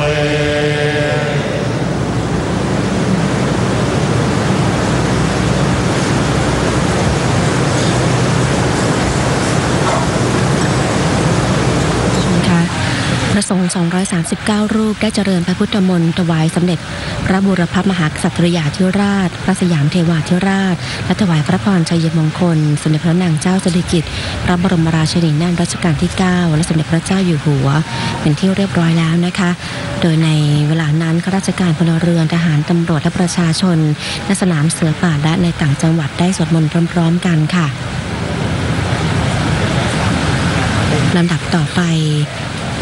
พลเอกสุรยุทธ์จุลานนท์องคมนตรีผู้แทนพระองค์จะได้ประเคนจตุปัจจัยทายธรรมแด่พระสงฆ์จำนวน10 รูปนะคะนอกนั้นสมเด็จพระเจ้าอยู่หัวทรงพระกรุณาโปรดเกล้าโปรดกระหม่อมให้ข้าราชการชั้นผู้ใหญ่ประเคนจตุปัจจัยทายธรรมแด่พระสงฆ์จนครบทั้งสิ้น239 รูปค่ะ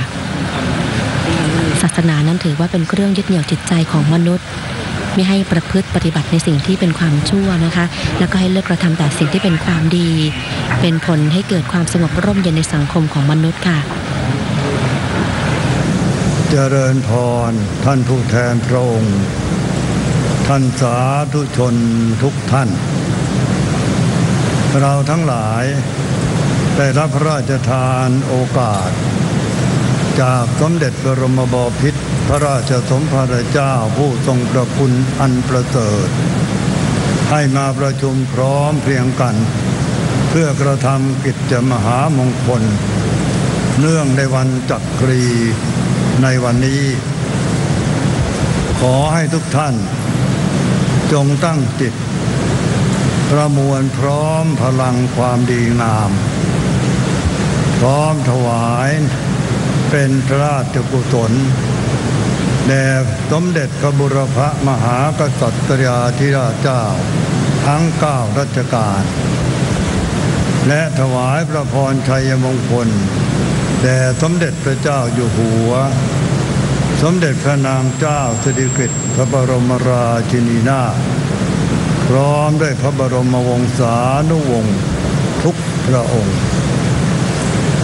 พระบาทสมเด็จพระพุทธยอดฟ้าจุฬาโลกมหาราชทรงสถาปนากรุงรัตนโกสินทร์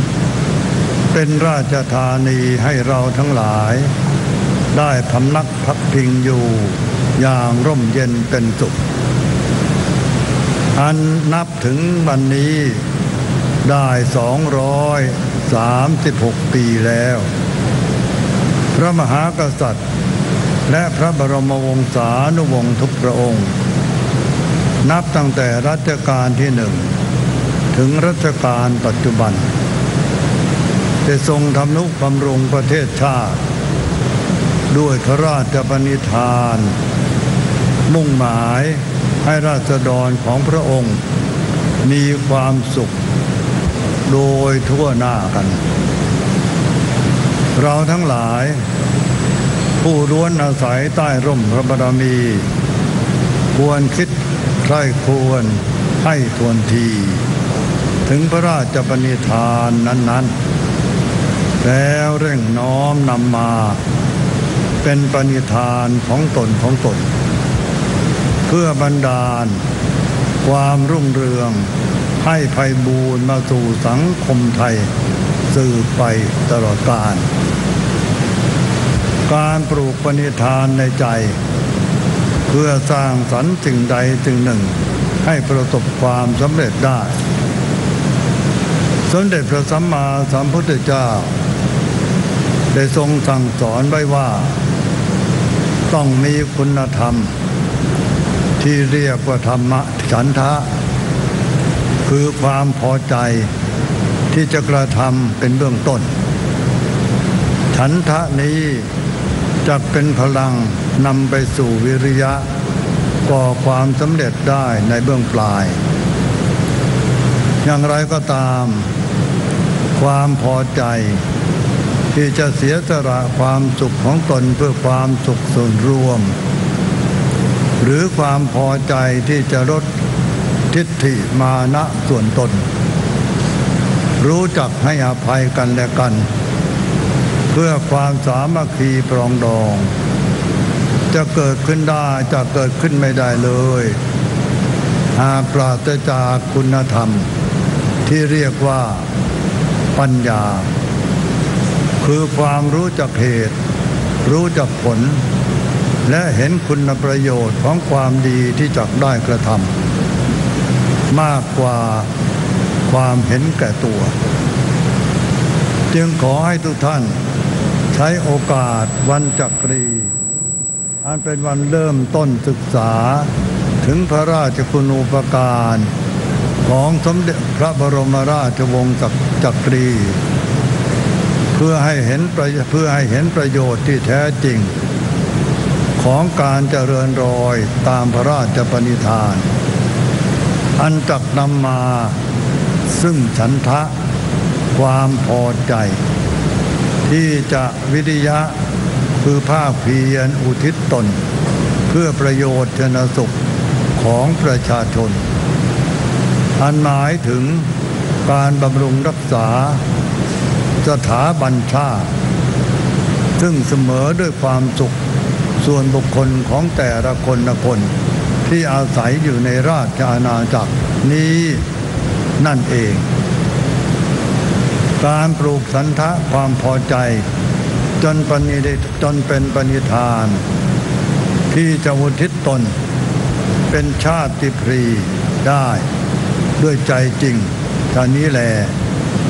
คือราชพรีสนองพระมหากรุณาธิคุณอันล้ำเลิศประเสริฐสุดในโอกาสนี้ขอทุกท่านจงตั้งอธิษฐานในใจว่านับแต่บัดนี้จะมุ่งมั่นลดละความไม่ดีให้เบาบางจนหายไปหมดไปจากกายวาจาใจแล้วร่วมกันบำเพ็ญจิตภาวนาทำจิตให้สงบให้บังเกิดเป็นความสบายสัก5 นาทีณบัดนี้ขอเจริญกันภาวนา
สมควรแก่เวลาแล้ว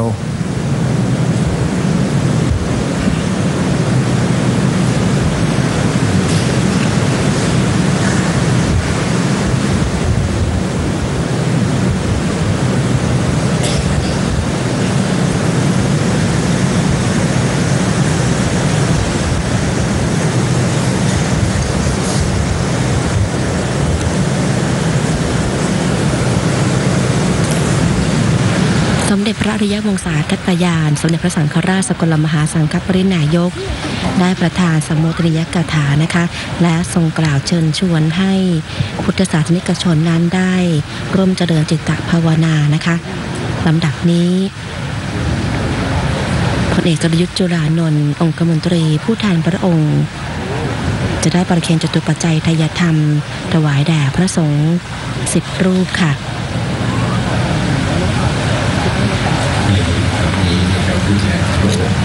ซึ่งพระสงฆ์10 รูปประกอบไปด้วยสมเด็จพระสังฆราชวัดราชบพิตรสถิตมหาสีมารามราชวรมหาวิหาร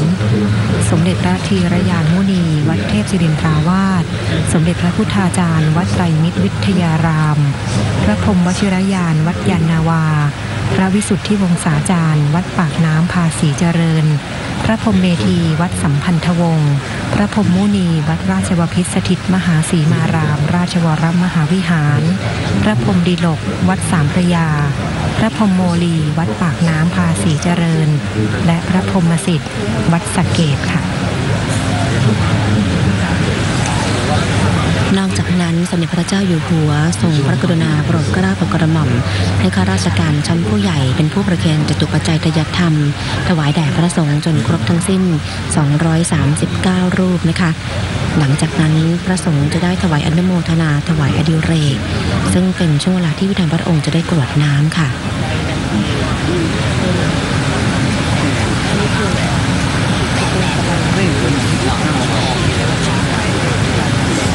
สำหรับการจัดงาน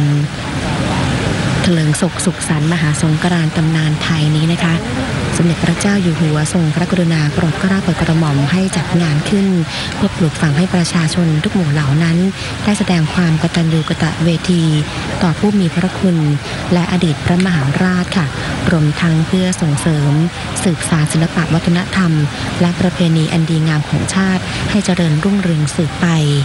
สมเด็จพระเจ้าอยู่หัวนั้นพระองค์ทรงพระราชปรารถนาให้บ้านเมืองไทยเป็นบ้านแสนสุขประชาชนชาวไทยมีความสุขความเจริญโดยทั่วหน้าทรงเปี่ยมด้วยพระมหากรุณาธิคุณในอันที่จะทรงชี้แนะพระราชทานแนวทางแห่งการสร้างความสุขดังวิธีการพระราชทานที่ปรากฏในพระราชทะเลขาซึ่งได้เชิญมาตีพิมพ์บนปกหนังสือสวดมนต์เมื่อวันที่28 กรกฎาคม 2560 ความว่าความสุขในตัวเริ่มจากใจและทัศนคติที่ดีต่อผู้อื่นส่วนรวมและตนเองสุขในการบำเพ็ญประโยชน์ให้ผู้อื่นและส่วนรวมมีสุขในการเข้าใจและเห็นใจผู้อื่นสุขในการให้ทั้งกำลังกายกำลังใจให้ผู้อื่นและส่วนรวมมีสุขในการพัฒนาร่างกายจิตใจและปัญญาในทางสร้างสรรค์ความเจริญให้ตนเองและผู้อื่นการสวดมนต์และปฏิบัติธรรมทำให้มีความสงบมีสติสมาธิและปัญญาตลอดจนเป็นกุศลสิริมงคลต่อทุกคนและจะนำมาสู่ความเจริญและความสุขที่กล่าวมานั้นแหละอย่างได้ที่ประชาชนนะคะได้เจริญพระพุทธมนต์ในวันนี้นะคะจะขอหยิบความหมายของบทสวดบทหนึ่งนะคะมาอธิบายนะคะอย่างบทมงคลสูตรนะคะพระสูตรว่าด้วยมงคลแห่งชีวิตการนำมงคลสูตรมาสวดนั้นก็เพื่อทำให้มงคลต่างๆตามที่ปรากฏอยู่ในพระสูตรเกิดขึ้นกับชีวิตของคนที่ได้สวดนะคะมงคลสูตรจึงมีอานุภาพในการป้องกันภัยอันตรายอันจะเกิดจากความไม่เที่ยงธรรมพระสงฆ์จึงนำบทสวดบทนี้มาสวดนะคะนอกจากนั้นประชาชนที่สวดในวันนี้นะคะยังแสดงถึงการส่องสว่างรุ่งเรืองแห่งชีวิตการสวดมงคลสูตรนั้นเป็นการแนะนำผู้ฟังว่าผู้ที่ดำเนินชีวิตตามหลักมงคลทั้ง38ประการนั้นตามที่พระพุทธองค์ทรงสั่งสอนไว้เป็นชีวิตที่มีมงคล ชีวิตเช่นนี้ไม่จำเป็นต้องไปแสวงหามงคลภายนอกจากที่ไหนเพราะเป็นชีวิตที่มีมงคลอยู่ในตัวอยู่แล้วนะคะหากทำได้ก็จะปราศจากความทุกข์โศกโรคภัยในการดำเนินชีวิตและถึงความพ้นทุกข์ในที่สุดค่ะนั่นคือความหมายโดยรวมของบทมงคลสูตรนะคะซึ่งก็มีความหมายที่เป็นมงคลโดยพระพุทธมนต์แต่ละบทที่เราได้สวดนั้นก็มีมนต์ของพระพุทธเจ้าเป็นหลักอันพึงปฏิบัติในชีวิตประจำวันทั้งสิ้นค่ะ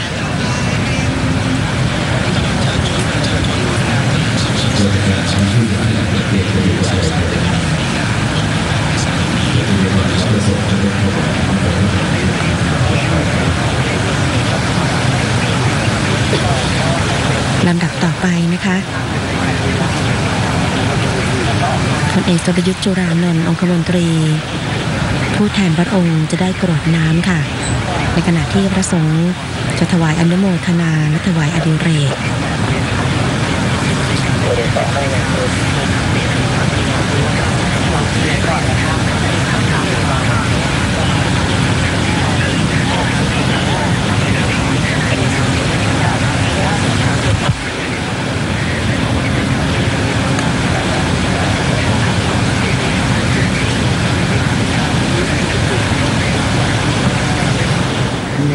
หาวาดิวหาปุราปริปุเรนติสาคลังเอวเมวะอิโตทินังเปตานังอุปกปติอิจิตังปฏิตังตุมหังคิปะเมวะสมิจจตุสัพเพปุเรนโตสังกปาจันโทปนรสโสยถามณิโชติราโส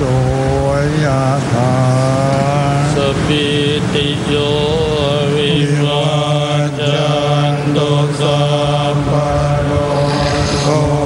วินาศตุมาเต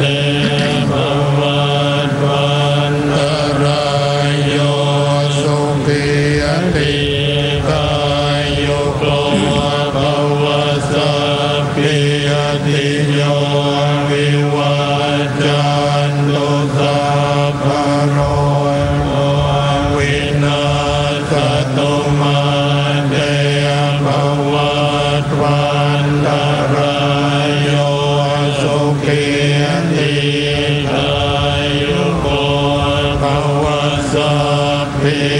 ติโยวิวัจจันตุสัพพะโรโค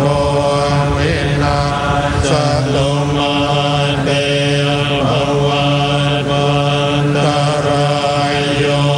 สุขีติกายุโกภวะอภิวาทนาสิริสนิจจังมุตตาปัจจายโนจัตตารโอธรรมาวัฏันติอายุวันโนสุขังภาลังสุอาทาราโทสุขิโตวิโรจโนโคตัสสะสะเนยโรโกสุขิโตโหอิสาสะเพนิยาติปิโสอัทธาราโทสุขิโตวิโรจโนโคตัสสะสะเนยโรโกสุขิโตโหอิสาสะเพนิยาติปิโสอัทธาราโทสุขิโตวิโรจโนโคตัสสะสะเนยโรโกสุขิโตโหอิสาสะเพนิยาติปิอติเรกวัสสตังชีวตุอติเรกวัสสตังชีวตุอติเรกวัสสตังชีวตุ ทีคายโกโหตุอโรโกโหตุทีคายโกโหตุอโรโกโหตุสุขิโตโหตุมหาวชิรารังกรณราชาสิทธิกิจจังสิทธิกัมมังสิทธิลาโภชโยนิจังมหาวชิรารังกรณราชวรัสสะภวตุสัพพทาภวตุสัพพมังคลังรักขันตุสัพพเทวตาสัพพพุทธานุภาเวนัสสะโสติภวันตุเตภวตุสัพพมังคลังรักขันตุสัพพเทวตาสัพพธรรมานุภาเวนัสสะโสติภวันตุเตภวตุสัพพมังคลั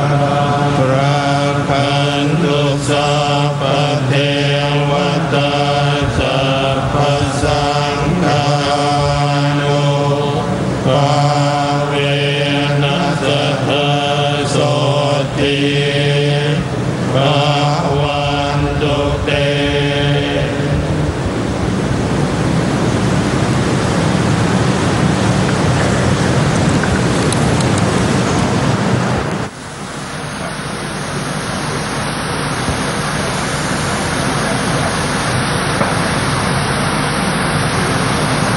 นี้นะคะพลเอกสุรยุทธ์จุลานนท์องคมนตรีผู้แทนพระองค์จะได้กราบที่หน้าเครื่องนมัสการค่ะ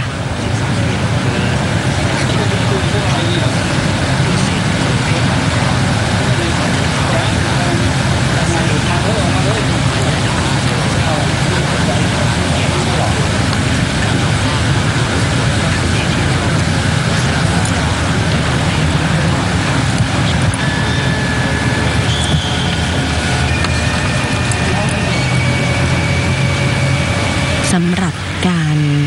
เจริญพระพุทธมนต์ในพิธีมหามงคลบำเพ็ญพระราชกุศลอุทิศถวายสมเด็จพระบรมมหากษัตริยาธิราชและเจริญพระพุทธมนต์ถวายพระพรชัยมงคลสมเด็จพระนางเจ้าสิริกิติ์พระบรมราชินีนาถรัชกาลที่ 9และสมเด็จพระเจ้าอยู่หัวก็ดำเนินการมาถึงในช่วงท้ายแล้วนะคะ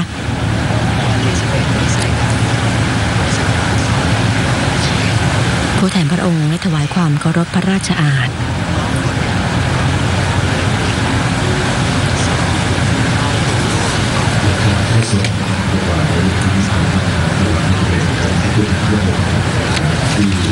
จากนั้นได้กราบที่หน้าเครื่องนมัสการนะคะและกราบที่หน้าพระบรมฉายาลักษณ์สมเด็จพระบรมมหากษัตริยาธิราชพระฉายาลักษณ์สมเด็จพระนางเจ้าสิริกิติ์พระบรมราชินีนาถรัชกาลที่ 9และพระฉายาลักษณ์สมเด็จพระเจ้าอยู่หัว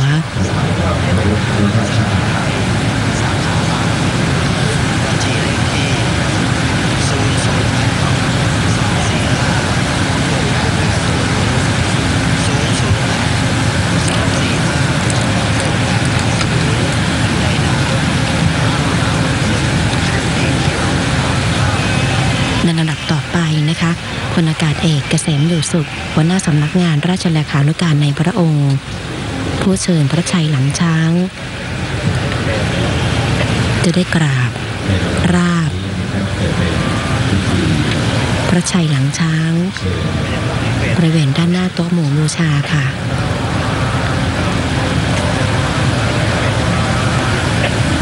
ซึ่งลำดับต่อไปจะเป็นพิธีการอัญเชิญพระชัยหลังช้างกลับมาประดิษฐานณพระที่นั่งอัมพรสถานพระราชวังดุสิตนะคะ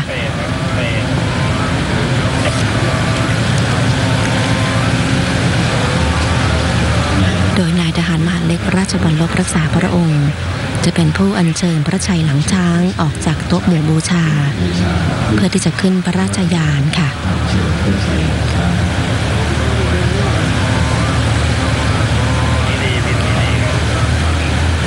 ข โดยจะได้อัญเชิญพระชัยหลังช้างขึ้นพระราชยานในริ้วกระบวนอัญเชิญพระชัยหลังช้างซึ่งเตรียมพร้อมรออยู่ภายในพระพลาพิธีวันนี้นะคะ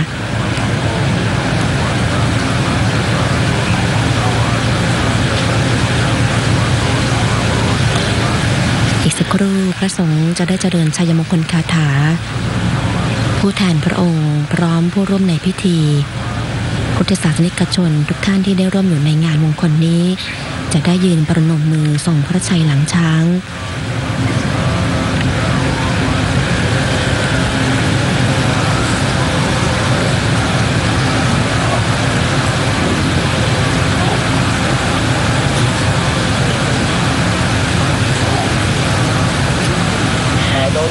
ขอไล่ตั้งแต่ออกจากเต็นท์เลยนะครับขอไล่ตั้งแต่ออกจากเต็นท์เลยนะเตปะทาอินาปะทากินานิกัตวานาลาปันตันเตปะทากิเน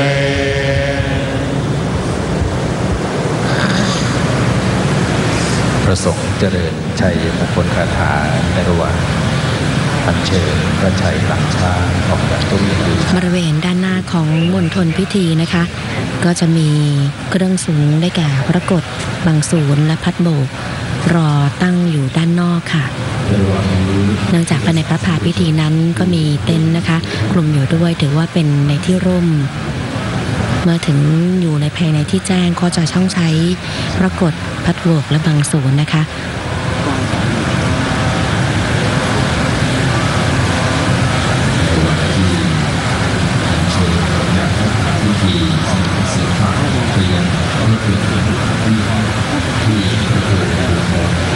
พนักงานหามที่ใช้ทั้งสิ้นจำนวนทั้งสิ้น8นายค่ะ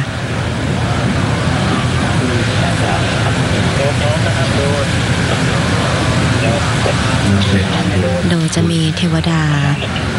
ผู้แห่นะคะคอยประคองพระราชยานไว้และมีผู้อำนวยการริ้วกระบวนได้แก่พลอากาศเอกเกษมอยู่สุขหัวหน้าสำนักงานราชเลขานุการในพระองค์โดยในการนี้สมเด็จพระเจ้าอยู่หัวทรงพระกรุณาโปรดเกล้าโปรดกระหม่อมให้พลอากาศเอกเกษมอยู่สุขเป็นผู้อัญเชิญพระชัยหลังช้างมาประดิษฐานภายในมณฑลพิธีนะคะรวมถึงได้อัญเชิญพระชัยหลังช้างกลับมาประดิษฐานณพระที่นั่งอัครสถานพระราชวังดุสิตดังเดิมค่ะ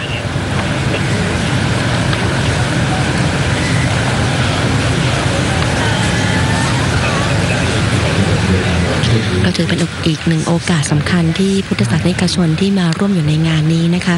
จะได้มีโอกาสกราบสักการะบูชาพระชัยหลังช้างซึ่งเป็นพระพุทธรูปสำคัญในรัชกาลที่1นะคะ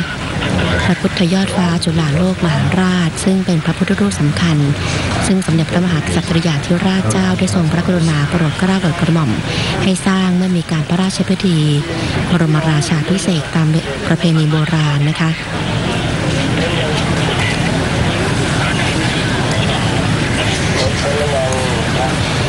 สำหรับการเจริญพระพุทธมนต์ในแต่ละบทที่วันนี้ได้มีการสวดไปทั้งสิ้น39บทนะคะในบทเจริญพระพุทธมนต์แต่ละบทนั้นล้วนเป็นอักษรที่มีวิทยาคุณของผู้ทรงคุณควรค่าแก่การเคารพและเคารพทั้งสิ้นนะคะเป็นมนต์ของพระพุทธเจ้าหรือสาวกของพระพุทธเจ้านิยมเรียกกันว่าพระพุทธมนต์เป็นคำสอนอันเป็นหลักปฏิบัติในชีวิตประจำวันดังนั้นในการเจริญพระพุทธมนต์ทุกครั้งก็เท่ากับว่าเรานั้นได้มีโอกาสท่องคำสอนอันเป็นหลักปฏิบัติในชีวิตประจำวันเพื่อให้จำได้และนำไปคิดพิจารณาจะได้เกิดปัญหาจะได้มีการเกิดปัญญาในเรื่องนั้นๆค่ะแล้วก็ทำให้เกิดความสบายใจความศรัทธาในสิ่งที่ดีงามจะเป็นแรงผลักดันให้มีชีวิตอยู่อย่างมีคุณค่า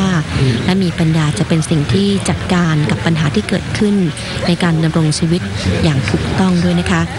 การสวดมนต์นั้นถือว่าเป็นประเพณีที่สืบเนื่องกันมาช้านานแล้วของชาวพุทธในหลายประเทศค่ะ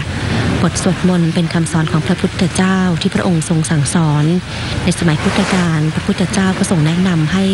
พุทธบริษัทสวดมนต์หรือเรียกอีกหนึ่งอย่างว่าการสวดพระปริตรโดยมีจุดมุ่งหมายสำคัญ พื่ออบรมจิตด้วยการรำลึกถึงคุณของพระรัตนตรัยคือพระพุทธคุณพระธรรมคุณและพระสังฆคุณนะคะพร้อมทั้งการเจริญเมตตาจิตให้แก่สรรพสัตว์เพื่อคุ้มครองตนเองค่ะ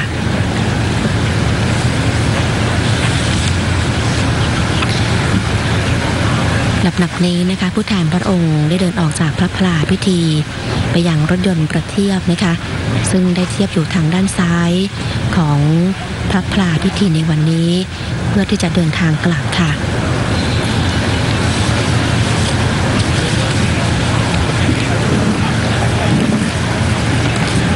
ในขณะที่ขบวนอัญเชิญพระชัยหลังช้างกลับมาประดิษฐานณพระที่นั่งอำพรสถานพระราชวังดุสิตนั้นนะคะก็จะได้มีการอัญเชิญพระชัยหลังช้างจากพระราชยานส่งให้พลอากาศเอกเกษมอยู่สุขได้อัญเชิญไปยังรถยนต์พระประเทียบ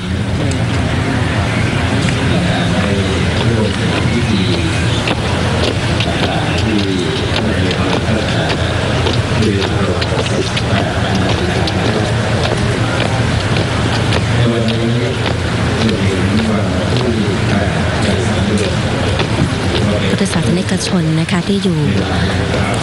รายรอบทั้งสองข้างทางที่มีริ้วกระบวนอัญเชิญพระชัยหลังช้างกลับสู่ที่นั่งอภรสถานนั้นได้มีโอกาสกราบด้วยความเคารพอย่างยิ่งนะคะและถือว่าเป็นมงคลกับชีวิตในช่วงของเทศกาลสงกรานต์ขึ้นปีใหม่ของไทยซึ่งจะเกิดขึ้นในอีกไม่กี่วันข้างหน้านี้โดยสมเด็จพระเจ้าอยู่หัวนั้นทรงพระกรุณาโปรดเกล้าโปรดกระหม่อมให้มีการจัดงานเถลิงศกสุขสันต์มหาสงกรานต์ตำนานไทยขึ้นเพื่อเป็นการอนุรักษ์ประเพณีแล้วก็ให้ประชาชนนั้นรู้จักในเรื่องของความกตัญญูกตเวทีต่อผู้มีพระคุณและอดีตพระมหาราชค่ะ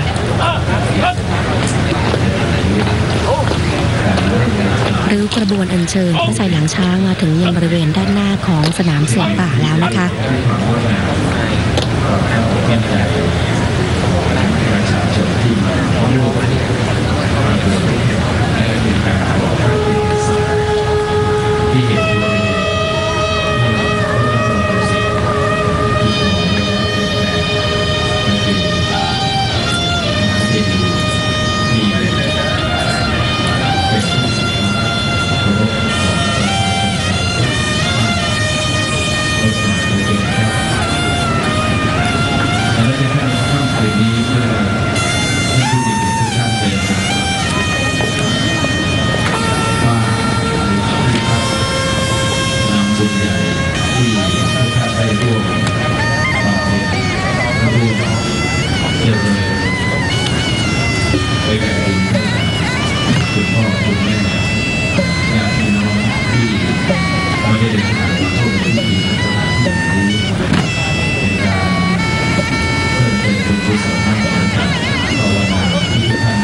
ี่เห็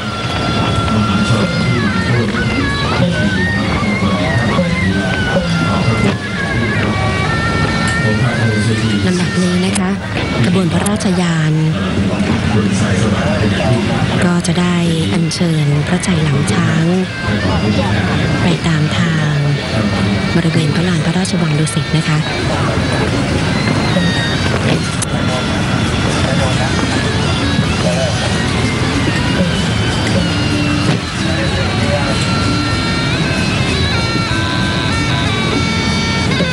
ระยะทางจะสิ้นสุดที่บริเวณประตูภูธรลีลาศพระราชวังอัมพรสถาน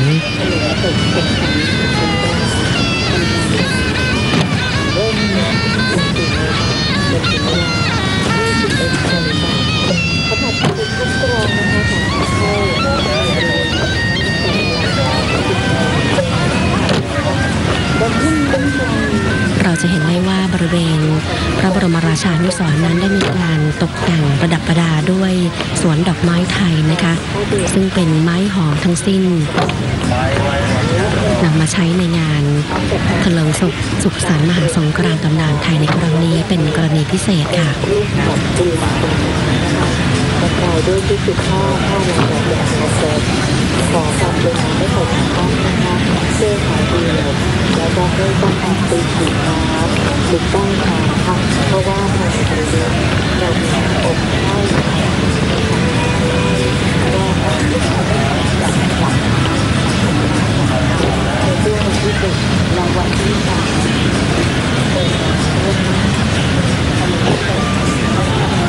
เจ้าพนักงานที่อยู่ในริ้วกระบวนอัญเชิญพระชัยหลังช้างนั้นนะคะได้แก่ทหารมหาดและราชวัลลบรักษาพระองค์ยกเว้นผู้ที่ทำหน้าที่แตรฝรั่งมาจากดุริยางค์กองทัพเรือค่ะ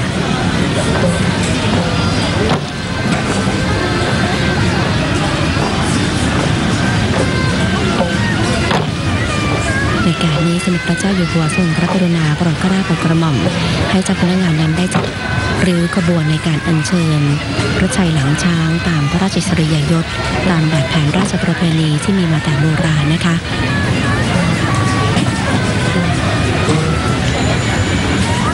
ริ้วขบวนนั้นก็ได้เคลื่อนไปตามเส้นทางบริเวณพระลานพระราชวังดุสิตแล้วก็จะได้เลี้ยวซ้ายนะคะในซึ่งผ่านด้านหน้าของพระที่นั่งอนันตสมาคมจนไปสิ้นสุดที่ประตูภูธรลีลาศหลังจากนั้นนายทหารมหาดเล็กราชบรรลบรักษาพระองค์จะได้อัญเชิญพระชัยหลังช้างจากพระราชยานส่งให้พลอากาศเอกเกษมอยู่สุขได้อัญเชิญไปยังรถยนต์พระประเทียบค่ะ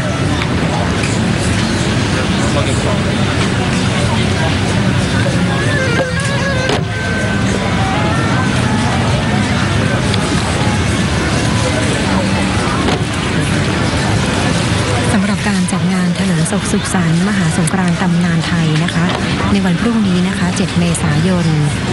สมเด็จพระเจ้าอยู่หัวทรงพระกรุณาโปรดเกล้าโปรดกระหม่อมให้อัญเชิญพระพุทธกำเนิดกาสาวพัสพระพุทธรูปสำคัญที่หล่อขึ้นเมื่อครั้งทรงผนวดเมื่อวันที่6 พฤศจิกายน 2521มาประดิษฐานภายในงานเพื่อให้ประชาชนได้กราบสักการะและส่งน้ำเพื่อเป็นสิริมงคลนอกจากนั้นค่ะภายในงานยังมีการจัดสถานที่และกิจกรรมต่างๆที่ให้ผู้ร่วมงานได้สัมผัสถึงบรรยากาศวันสงกรานต์ย้อนยุคเช่นการจัดสถานที่ไว้ให้ประชาชนได้รดน้ำขอพรผู้ใหญ่ในครอบครัวจัดนิทรรศการความเป็นมาของประเพณีสงกรานต์นอกจากนี้ยังมีการแสดงทางวัฒนธรรมซึ่งเป็นการละเล่นของหลวงสืบมาตั้งแต่โบราณอย่างการละเล่นโมงครุ่มและกุลาตีไม้สำหรับในวันที่8ซึ่งเป็นวันอาทิตย์นะคะ8 เมษายนจะมีการแสดงโขนในชุดหนุมานชาญกำแหงซึ่งจะเริ่มการแสดงในเวลา 19 นาฬิกา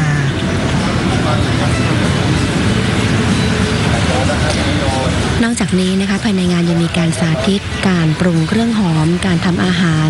และขนมไทยที่หารับประทานได้ยากค่ะตลอดจนการออกร้านจำหน่ายอาหารและขนมไทยร้านจิตอาสา904ซึ่งจะมีการจำหน่ายกระเป๋าและเสื้อลายการ์ตูนภาพวาดฝีพระหัตถ์ของสมเด็จพระเจ้าอยู่หัวรวมถึงร้านของมูลนิธิส่งเสริมศิลปาชีพในสมเด็จพระนางเจ้าสิริกิติ์พระบรมราชินีนาถนะคะ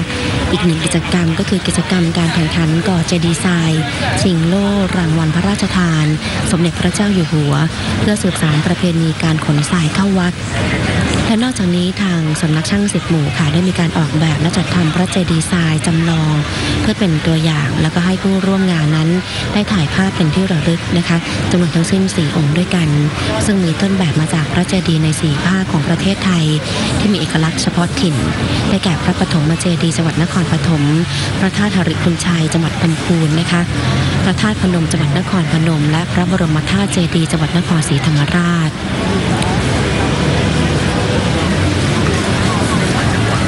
ตลอด จนที่บริเวณแนวกำแพงฝั่งสวนอัมพรนะคะทางช่าง10หมู่กรมศิลปากรได้ร่วมกับมหาวิทยาลัยศิลปากรสถาบันบัณฑิตพัฒนศิลป์วิทยาลัยเพาะช่างมหาวิทยาลัยเทคโนโลยีราชมงคลรัตนโกสินทร์ได้จัดทำภาพ3มิติจำนวน7ภาพ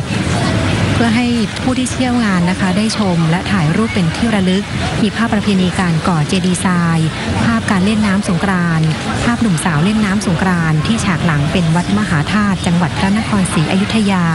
ภาพประเพณีการส่งน้ำพระของคนไทยทั้ง4ภาคโดยฉากหลังนะคะจะเป็นวัดพระธาตุลำปางหลวงจังหวัดลำปางภาพประเพณีรดน้ำดำหัวผู้ใหญ่ฉากหลังเป็นเรือนไทยของภาคกลางภาพคนเล่นสาดน้ำที่มีร่มสีเหลืองอยู่ตรงกลางและภาพขบวนนางสงกรานต์ประจำปี 2561 ค่ะสำหรับที่บริเวณสนามเสือป่านะคะจะมีการจัดกิจกรรมภาพจิตรกรรมของนางสงกรานต์ประจำปี 2561 ที่มาร่วมจัดแสดงด้วยนะคะก็ขอเชิญชวนนะคะประชาชนนะคะมาร่วมกิจกรรมเถลิงศกสุขสันต์มหาสงกรานต์ตำนานไทยนะคะโดยขอเชิญชวนว่าแต่งกายด้วยชุดไทยนะคะชุดไทยชุดสุภาพหรือชุดผ้าลายดอกงดกางเกงขาสั้นและเสื้อสายเดี่ยวมาร่วมงานเถลิงศกสุขสันต์มหาสงกรานต์ตำนานไทยซึ่งจะมีไปจนถึงวันที่8เมษายนค่ะตั้งแต่เวลา 14 นาฬิกาถึง 21 นาฬิกาณพระลานพระราชวังดุสิตและสนามเสือป่าค่ะทางนี้ขอให้ประชาชนได้เตรียมบัตรประจำตัวประชาชนไปด้วยนะคะเพื่อแสดงตนผ่านจุดคัดกรองซึ่งมีด้วยกัน4จุดคัดกรองโดยจะเปิดให้ประชาชนเข้าชมงานเวลา 10 นาฬิกาเป็นต้นไปค่ะช่วงเช้าเปิด3จุดคัดกรองได้แก่จุดที่1ตรงข้ามกองบัญชาการตำรวจนครบาลจุดที่2ข้างธนาคารทหารไทยตรงข้ามกองทัพภาคที่1ถนนศรีอยุธยาและจุดที่3ถนนอู่ทองโค้งปตท.ส่วนจุดที่4เกาะกลางถนนราชดำเนินนอกจะเปิดเวลา 18 นาฬิกาค่ะ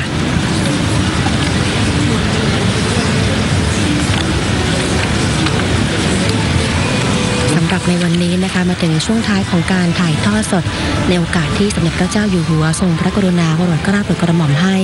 พลเอกสุรยุทธ์จุลานนท์องคมนตรีผู้แทนพระองค์ไปในพิธีมหามงคลบำเพ็ญพระราชกุศลอุทิศถวายสมเด็จพระบุรพมหากษัตริยาธิราชและเจริญพระพุทธมนต์ถวายพระพรชัยมงคลสมเด็จพระนางเจ้าสิริกิติ์พระบรมราชินีนาถรัชกาลที่9และสมเด็จพระเจ้าอยู่หัวณสนามเสือป่าค่ะคุณสุนิสาสังวงศ์ดิฉันสดิษวภาเลิกสนันท์และทีมงานถ่ายทอดสดทุกคนต้องขอลาไปก่อนขอบพระคุณสำหรับการติดตามสวัสดีค่ะสวัสดีค่ะ